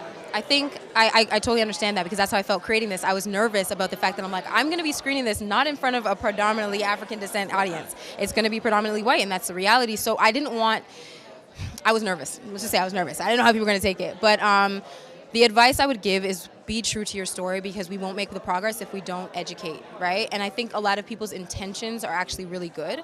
So a lot of times, you know, people who may say racist comments or may say things that are really ignorant, like, it is also ignorance. And if we don't educate people, then we don't really give them a choice to do better. So if somebody says something to you that you felt a way about, hey, pull them aside. Like, let me educate you on why this is problematic, so that we can grow and actually, you know, make progress instead of just dusting it under the rug and constantly trying to make everyone else feel comfortable. So In preparation to this festival, I was doing a lot of research. I just love your story, what you're about, and the honesty that you bring to this, right? Where can people find your work? And this is your chance to plug the stuff that you're doing. And this is the time for that.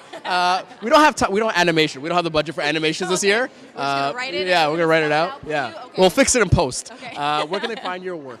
Okay, so my YouTube channel, actually, if you just Google YouTube, type in Makeba, so Makeba, and then my social media handles are Why Not Keeb, and that's YNOTKEEB. So you will find me by typing in either one of those things. Awesome. Absolute pleasure to meet you. Enjoy the evening, all right? Take care. Fantastic, folks. We're going to see if we can get her video queued up as well. And we're just going to kind of own this space a little bit. I kind of like this. You know, the light's good on this complexion right now. It is getting a little toasty, though. I won't lie. It's getting a little toasty in here. We have a few more creators here. All right. So we're just going to jump in and interview you guys. Is that okay? We'll step over here. This is fun for me because I'm just like walking up to people with a mic, which is not how you generally interact with humans. That's not what you do. So I apologize, but also we want to hear your story. So tell us about the content that you're producing and the film that you're premiering at this year's festival. Cool. Sorry. Are you going to hold it? I'll hold it for you, yeah. Do you want to hold it? Sure. Yeah. There you go. That's a little better. I'm Marina. This is Alex, my girlfriend. This year, I'm premiering a LGBTQ+ short film about her, actually, and how we met without dating apps. Just because a lot of queer people today, it's very hard to meet them in person without, going on Tinder, Bumble, and things like that. And we actually met walking our dogs at a park, just normally like how it should be, I feel like. So I made it. It almost feels alien because this is not generally how things are done, right? Yeah, exactly. And I never thought I would like meet someone in person. And we did. So I made a film about that and just like a love letter to her because I wanted her to feel appreciated because I'm like her first girlfriend. The makeup is hiding the tears right now. I'm trying not to well up. I'm trying not to cry on camera right now. This is beautiful. That was good that I didn't have any makeup yesterday when I watched it. Yeah. She was balling. It was first time watching it. It was literally a letter I wrote to her because I'm her first girlfriend and it can be scary dating someone and not having that experience. And so I made like an appreciation love film. Yeah, that's it. And if I can ask you, what was the experience like producing the film, and what's sort of the message you want people to take away watching your film? Well, it's a long story, but before this film, I submitted a 10-minute short film, a narrative actually, and that took a really long time to produce and things like that, and I edited everything and I didn't like it.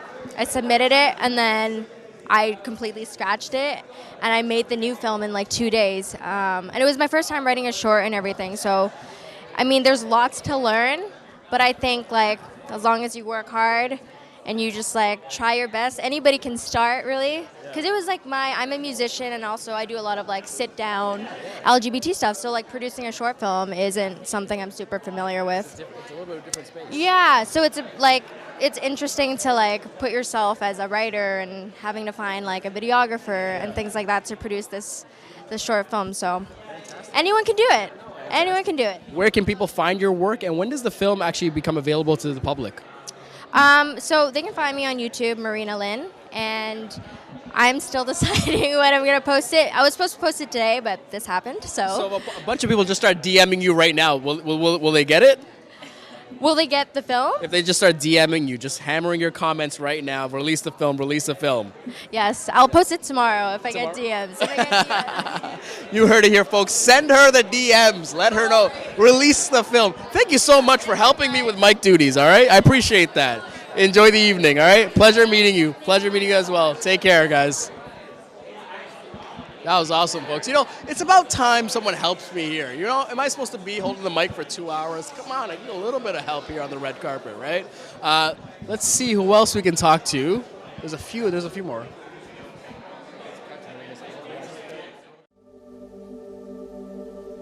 To the girl I love, where do I begin? I can't believe I met you while walking. After I deleted Tinder, I mentally prepared myself to be alone. It's so hard to meet someone in the community without apps or an online platform, so naturally, I thought everyone I encountered in real life would either be taken or straight. But then you kept asking me to go on dog walks, and I was so confused until you told me that you were gay, and I was like, what? Since then, I had no idea what was coming. Ever since I met you, I felt like the luckiest girl in the world, truly. You made me realize that there's more to life than just sitting at home by my desk working. The littlest things like grocery shopping and doing laundry don't feel like chores anymore. Staying up late at night editing and watching Shark Tank with you has never been so fun. Like, who thought the most ordinary things in life could be so much more fulfilling if you're doing it with someone you love?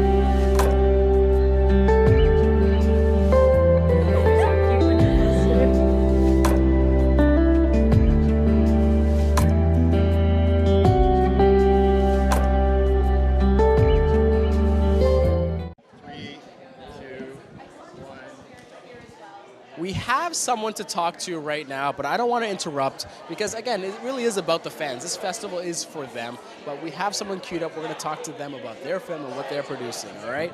I like the kicks, and I don't know if they noticed, but look at this. Look at this. They got matching kicks here. Well, pretty much matching kicks. That's attention to details, folks. That's attention to detail, right? You know, if I was a fan, I would try to match kicks too. I won't lie. I will not lie. Let's see here. You know, and I just realized his bow tie matches his kicks as well.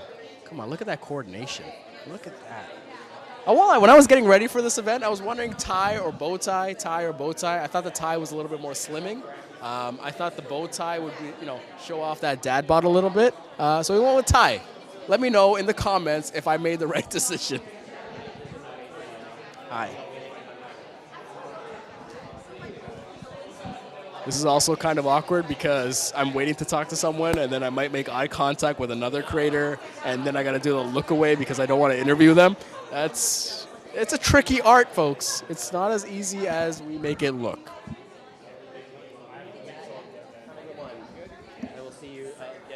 Hello. Hi, how are you? Oh, I'm like quite warm.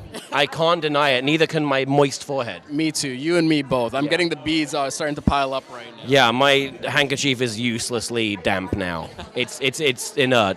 I gotta respect that you matched the bow tie to the kicks. We were talking about it on the live stream right now. That's attention to detail. Actually, by one of our generous, not Taha. I hate that guy. By one of the lovely volunteers, Tyler, hiding. Oh, he's gone, arsehole. Lovely person. But yeah, no, it was genuinely one of the buffer volunteers. Just amazing. That's the support you get here.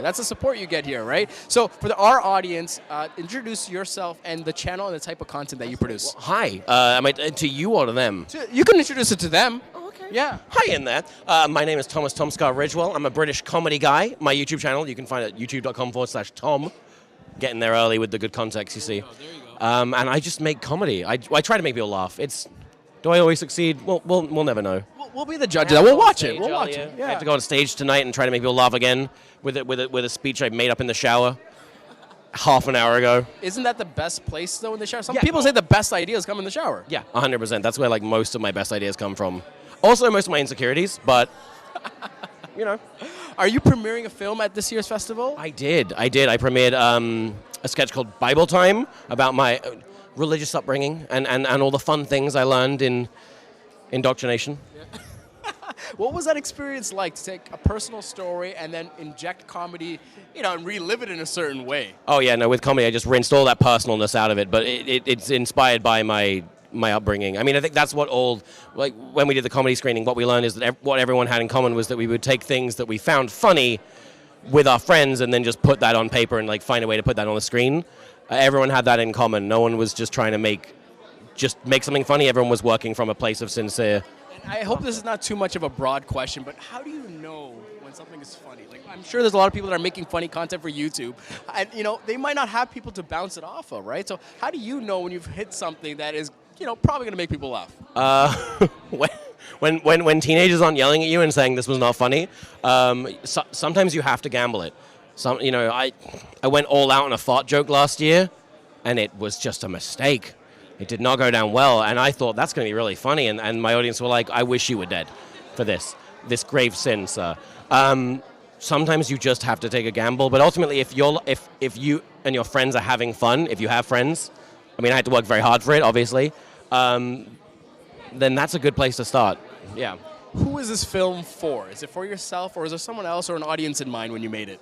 I guess my sketch would be appreciated by anyone who is raised religious, and whether they have remained so or not, I think they will, raised Christian at least, they will appreciate the humor in it because it is just based around the more absurd elements of the Old and New Testament, which it turns out I know all of. I didn't expect, having not really identified as religious for the past 10 years, I didn't think I knew everything in the Bible. It turns out it's hard to get that out.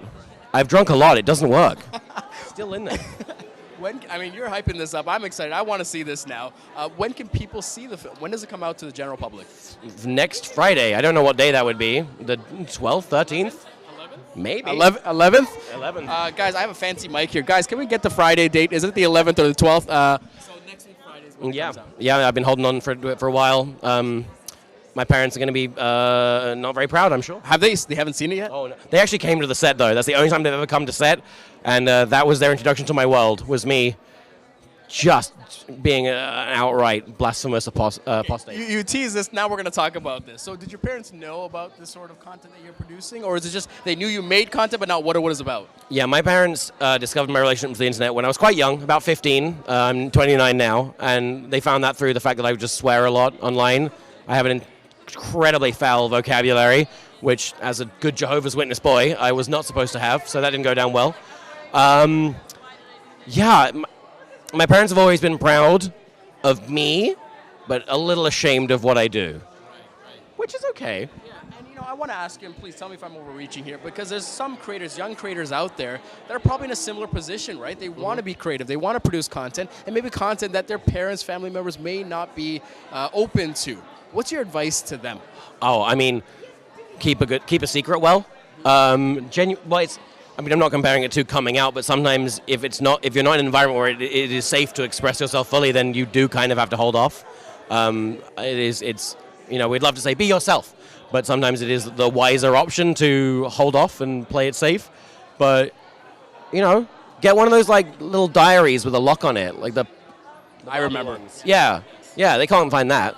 Impenetrable. Exactly. So once again, when does the title of the film, we know it's premiering the next Friday, and where can they find it? Bible Time on youtube.com/Tom. Fantastic. Thank you so much for your time. Thank you, my friend. Enjoy the evening. I will. I hope there's aircon in there. We'll get you ice. We'll get you everything. We'll build an igloo. Guys, we need an igloo stat. Thank you. Take care. Enjoy the evening. All right, we're going to try and see if we can get another film queued up in there as we wait for the next creator on the red carpet. All right.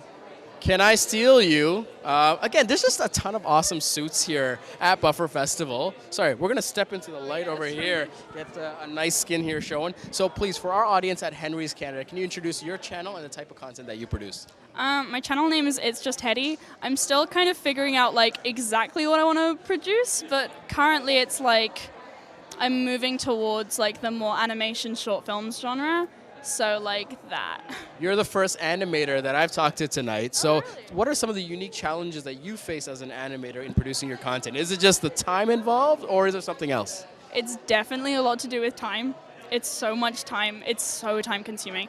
I've recognized that a lot of animators that I've spoken to have kind of lost half of their progress halfway through. That's very common with animators because the programs are so much less developed than anything else. I lost mine a week before I had to submit it.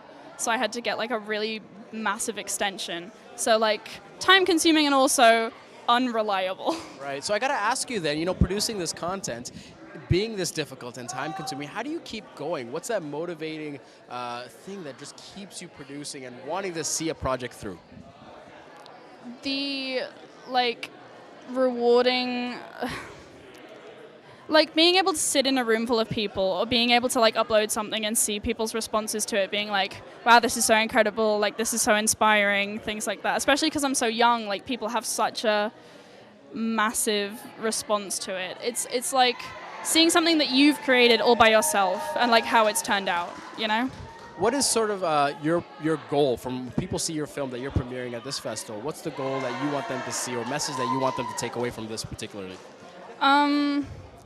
My goal, generally, to inspire people, to get people like up and creating their own things, and also mainly to inspire myself, to keep myself going, to keep myself like improving, because I know I'm never gonna like reach a final point. I want to get myself like as good as I can and as happy as I can with my content. You know? Fantastic. And once again, where can people find your content, and when does your film premiere to the general public? My film goes on YouTube in about a week from now. On the channel, it's just Heady. Heady spelled Hedy, because no one ever knows how to spell it. But I mainly post my stuff on my Instagram under the same name. Awesome. It was a pleasure meeting you. Good luck and have a fantastic evening. Take care. All right, we're going to go to Heady's film right now. Check it out. Rememberment. Hang the limbs from the stadium goalposts. It'll represent society's lust for flesh. Do you have any idea how long it takes to saw through bones, Allie? And how we gonna hang them up without getting spotted? It's impractical. So, like, wind chimes? We want to be careful. I've read that injecting air between the toes will trigger a heart attack. It's nearly impossible to trace it back to manslaughter. They're supposed to know it's manslaughter, dumbass. If we're gonna make news, we need something big, something brutal. Skull smashed in, brain spewed out. That's not art. Tie him to the back of my van and haul him around town till there's nothing but a stump.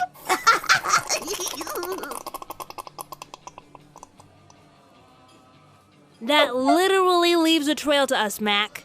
Great. Wait his turn over there.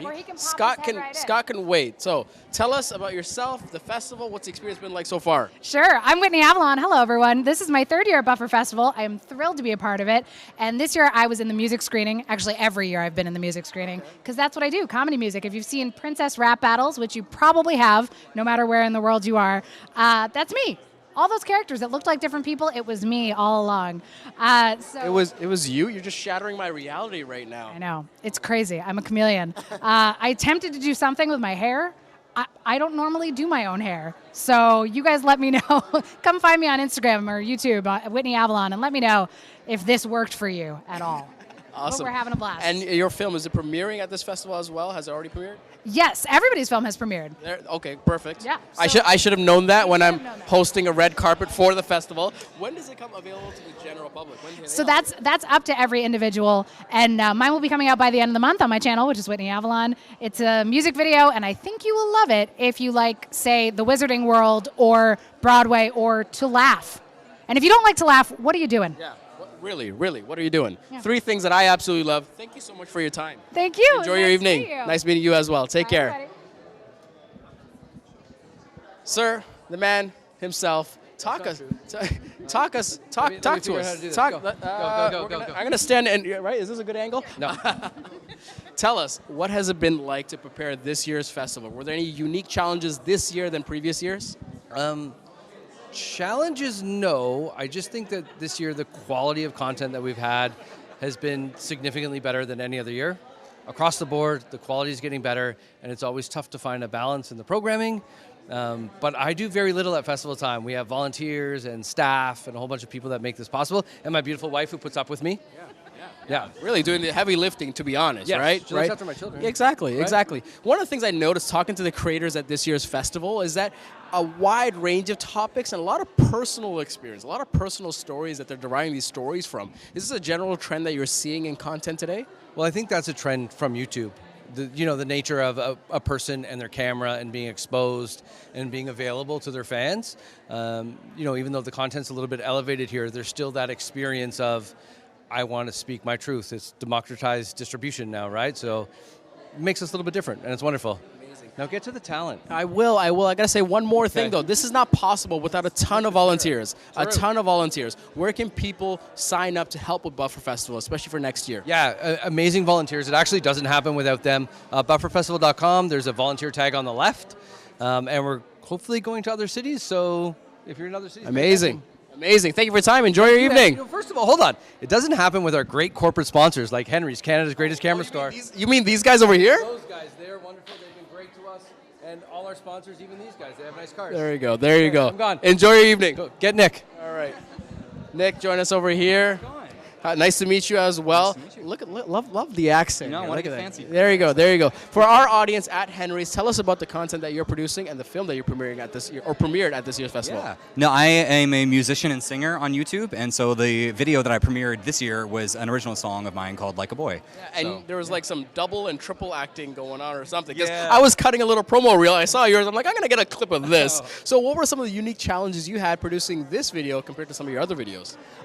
Since this was an original song and something personal to me, I kind of wanted to go bigger with it. So I kind of had a fun concept with it. I got a lot of friends involved to sort of be in it with me, and ended in a big food fight, and did some doubling where I had background vocals on the song. So I wanted to have a few versions of me on screen. So it was fun to kind of play with stuff. When people watch the video and hear the song itself, what do you want them to sort of take away from this experience?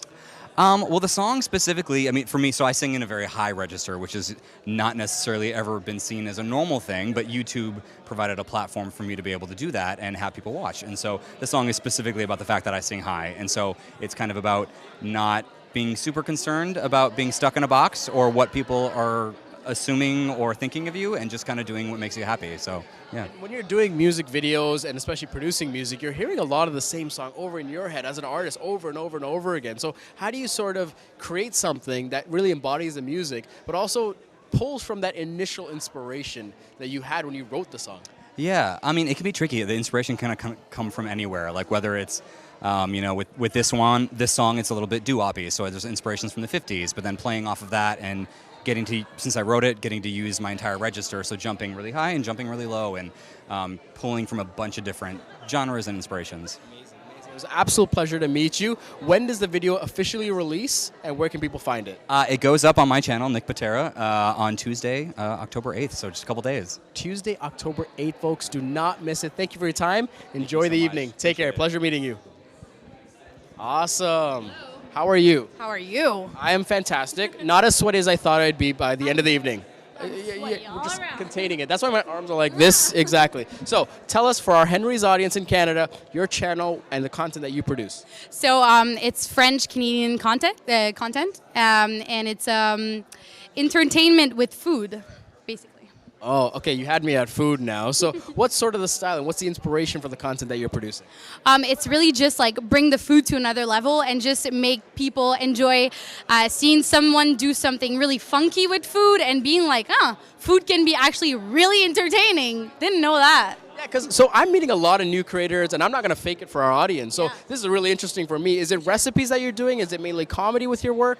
I'll give you an example. Like the last video I did was about like a liquid nitrogen. So it's basically cooking with liquid nitrogen. What about that? Oh, I'm excited now. So what sort of challenges you face to continue to produce new videos and keep the ideas fresh? Are there challenges you face, or so far has it been easy for you?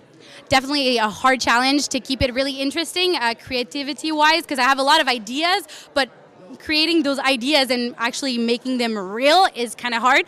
Like another video I did was skydiving while eating, like at free falling 200 kilometers. Okay, you got to tell me, what was that like? I'm going to go watch the video, but how do you eat and skydive at the same time while plummeting to the earth?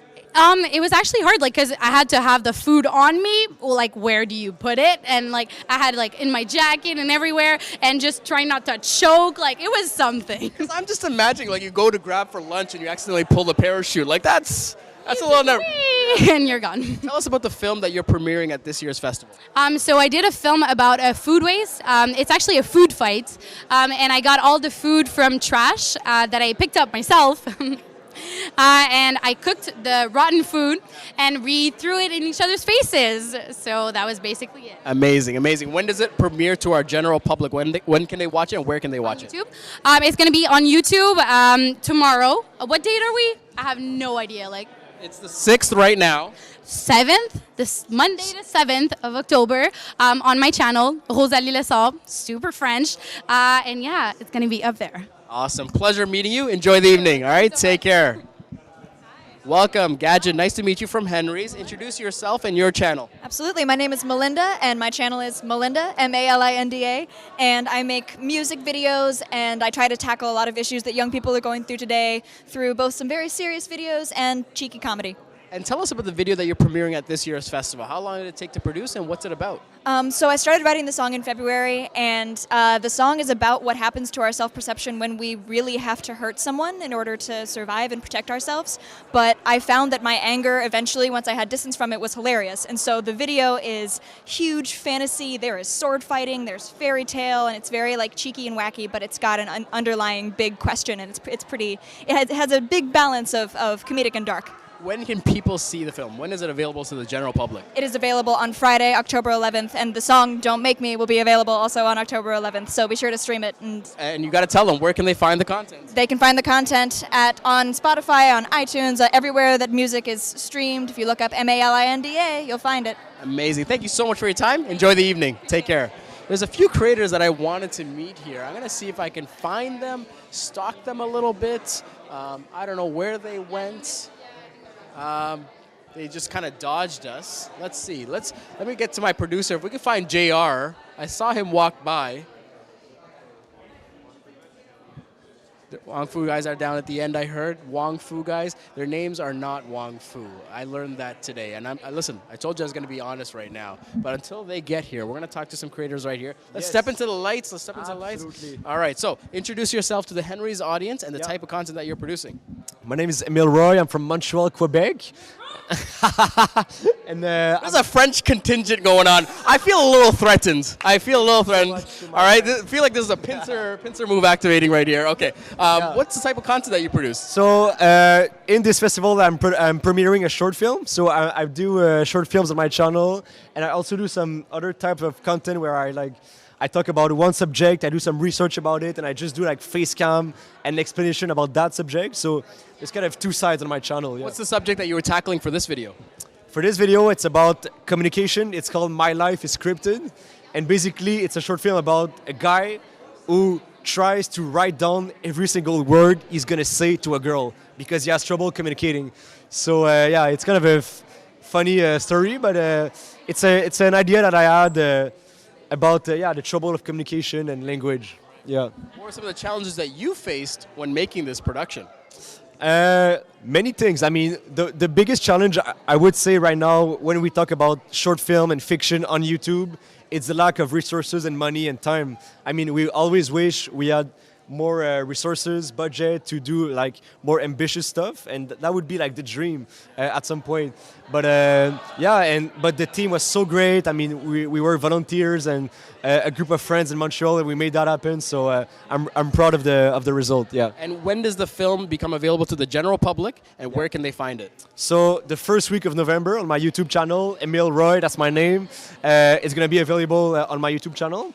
And it's on my, so just go. Amazing. Look at these steely blue eyes. I mean, that's a reason enough. Can we get a tight shot? Can we get a macro shot of that? If that's not a reason to check out his film, I don't know what is. Please go check it out. Amazing. Nice meeting you. Enjoy the evening. Take care. Have a good Take night. care. So I think, have we met the Montreal quota for the evening? I don't know. I don't know how many of them are here. Okay, we'll find out. We're going to cut to the film that was produced by Wong Fu, the team over here. We're going to give you a peek at that, and we're going to cut back to them and give you a conversation. Check it out.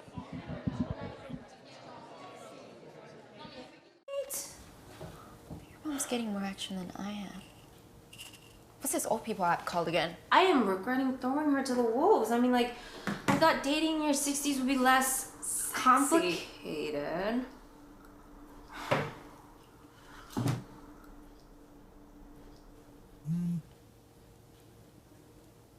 Oh my god. What?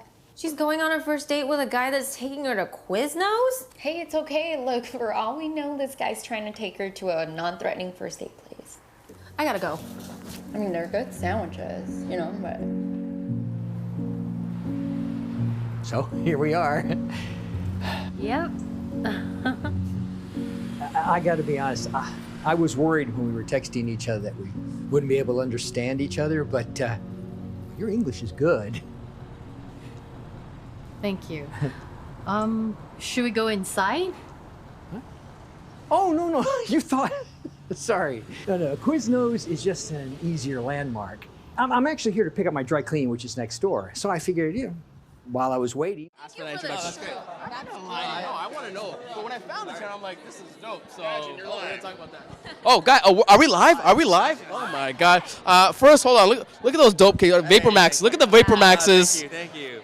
I wanted to do the what are those. I'm not gonna do it. So we're here with Wong Fu. I just learned about your channel recently. Introduce your channel and the type of content that you guys produce. Go Wes. We are one of the oldest YouTube channels. We started before YouTube was started, and we make very relatable, universal stories, comedies, dramas, focusing mainly on relationships. We have like 15, 20-minute long dramas about love and family, but we also have 5-minute sketches about the most expired milk. Expired milk. Who doesn't want to hear about that? And correct me if I'm wrong, is it a decade or a little over a decade now? 15 years. 15 years of content. So I have to ask you, how do you keep going? What's the process like 15 years in to produce these videos and at a regular cadence? Well, let me just say, I was actually a fan of Wong Fu when they first started, and I was just a little fangirl. And so it's been an honor throughout the years that I've gotten to grow and become their friends and collaborate with them. And I think Benson can say the same. I mean, in terms of your question, I think a lot of our content comes from just daily conversation that we have. And then we just talk, and we all are friends at the company. So then anytime a funny situation comes up, or even, just life-changing events, sometimes we'll just say, hey, write that into something. So I think for sure it's a good team. We can't do this without a good team, and we're just here representing our entire team that's back in LA. But as Julie said, we have friends, a network of actors that are pursuing, and we lift each other up. So I think it's nice to know Wong Fu is kind of the glue that, you hear people that, I was in a Wong Fu short too, and it becomes kind of like almost like a connector in the community. I gotta ask you a couple of things, but there's a pretty sizable Asian community in Canada, and they're probably wondering, how do I get to be in one of your productions? So what's that? How could they get to be in one of your videos? Surprisingly, little secret, we actually shot a short while we were here. In the 2 days we were here. When can people see that? We'll see. Maybe. I was trying to get a scoop. I was trying to get the scoop right now. Next Bufferfest. Maybe the next. Maybe the next Bufferfest. But we actually just called on some of our fans that are interested in filmmaking, and they helped us out for the whole weekend. So it really is not as tough as it seems. It really depends on timing and what we're needing at the time. But we love to reach out to our fans who are our biggest supporters that are also filmmakers. To create things together. And one of the things I want to talk about is whether East Asian, South Asian, sometimes our parents don't really look upon the creator lifestyle with as much glamour, as something else, right? So what's your advice to kids that are growing up and maybe content creation isn't something that their parents are open to? What's your advice to them to go and do what they love? I probably don't have the best advice because I'm the youngest of 3 boys, so... You had it easy. Ben's had it easy. Yes. Well, I'm an actress, and in college I studied engineering and business to appease, the Chinese mom. But I think if you're willing to work as hard as you would in med school at your craft and your art, it is doable. And I think, Wong Fu is a great example of that. And now more than ever, we have East Asian, South Asian actors, musicians, filmmakers, directors, everybody that's proving that it is a viable career. And we have more opportunities than ever before. And as Alan Yang said, we need those people behind the camera. We need the writers because they're the ones telling our stories, because we can't rely on someone that's not Asian to tell it. And so this is as important as doctor, lawyer, engineer, because we are rewriting history in a way. So tell that to your parents. Take that, Mom. I got to ask you about this year's film that you premiered here at Buffer Festival. Tell us about the film and what sort of the inspiration was for this. Zoetic is the film that we're screening at Bufferfest, and it's actually based largely on Julie's own experiences with her mother. But the reason that I connected and Benson connected so much with it is We saw bits and pieces of our parents in it, and it really is a love letter to our parents because for so many years they've sacrificed for us, and now it's putting us in a place where we can be happy, and now we just want the same for them. Yeah. And when can people see the film? When does it come available to the general public? Well, if you're in America, it's actually available on HBO. So if you have HBO Go, HBO Now, shout out to HBO. The Visionaries program, got us out there, and so it's licensed. If you're not, wait a year or two, and we will. You want us to wait a year? Is it that hard to get through customs now? A year? That's why it's important to come to Bufferfest. Oh, look at that. Look at that plug right there. Guys, it was an absolute pleasure. Nice meeting you and getting your story as well. Enjoy the festival. Enjoy the evening. All right? Take care. Take care. Have fun. That was awesome, folks. Again, this is great about Buffer Festival is not only just seeing the people and getting to meet them, but really hearing that true story, right? The inspiration behind their projects, right? We're going to see if we can get one more person, one more group. Hey. There's my man Henry. Hi, hello. Are you Henry? You know what? You can call me Henry for the evening. What's There you your go. real There you name, go. my There you friend? go. Gadjin. Gadjin, nice to meet you, Gadjin. Introduce yourself. Nice to meet you as well. My name is Fred Bastien, a.k.a. Forrest, your best friend on the internet. Yeah, I cut in line, but this is my friend Hannah. Hannah, come on in. You could join us. Join us. Introduce yourself. I'm Hannah Witten. Hi. She's a lot more famous than me, to be honest. Tell us about the content that you guys are premiering at this year's Buffer Festival. I premiered a documentary about my great-grandmother who died earlier this year at the age of 104. Wow. Yeah, I interviewed my family about her. She is amazing. It's just I think it was lovely. She is amazing. And this is my message to everyone watching. You should film your grandmas. Oh my God, please do, because I wanted to make this documentary last year, and she was alive then, and then she died, and I was like, well, now I have to make it. And you, I'm sorry, I didn't want to interrupt, but you will have pictures forever, but the voice, the spirit of the person, you need to film your grandma. So true, so true. We have some tape recordings of my grandma that we put in the video that were recorded on cassette that I had to, what's it called? Yeah, digitize, exactly, that's the word, oh my God. Yeah, and we digitized them, but it's like 5 hours of her talking about her life. And it's just so incredible to listen to. Just have it on, it's like an audiobook. It's amazing. And when an old person dies, a library burns. So try and keep that knowledge and write it down. Document it. Yeah, and it's something that we have a hard time doing sometimes in Canada. It's difficult to just have that conversation sometimes. You always put it off, because you think they'll always be there, right? Yeah. And it's a tough thing to tackle. Right? And you notice how I was kind of hiding behind her content right there because you were asking me what I was premiering. It's like an experimental rap thing about the diversity of languages in Montreal. And I'm not just saying French and English. Yeah. And premiering that in Toronto is very meaningful to me because I'm a proud Quebecer, but I'm a proud Canadian, and I think we should talk to each other more. Yeah. And it's kind of what I was trying to do with an experimental rap song or soundbite, let's say. Amazing, amazing. When did the films premiere? When did they become available? Sorry, they already premiered, but when did they become available to the general public? End of October. Sometime. You know what? I might just do that right now. Can we do it right now? My phone's upstairs. My phone is upstairs. You get pinky swear? I pinky swear. Pinky swear. I will do it. The video's premiered tonight. Where can they find it? On my YouTube channel, Fred Bastien, your best friend on the internet. FredBastien. There you go. There you go. Look at this. That was your French class. Thank you. There you go. There you go. Inclusion. Thank you so much, guys. Pleasure meeting you. Enjoy the evening. Thank you guys for watching the live stream. Best in the business. Best in the business. Yeah, we get to do something crazy. Yeah, I don't even know if I'm still on the air to say goodbye. This has been an absolute blast to be here at Buffer Festival, meeting all the creators and really getting to know them, getting to know their story. I've been saying this throughout the evening, but again, I'll say it again, just to hear their journey and be so open with it. And one of the things I notice is just this overall openness. People are sharing a lot more personal stories, whether it's through comedy, through documentary work, or through, motivational empowerment work. It's been really cool. I want to thank you all for watching. This has been an absolute blast. Please let us know what you think in the comments, and we'll see you next time.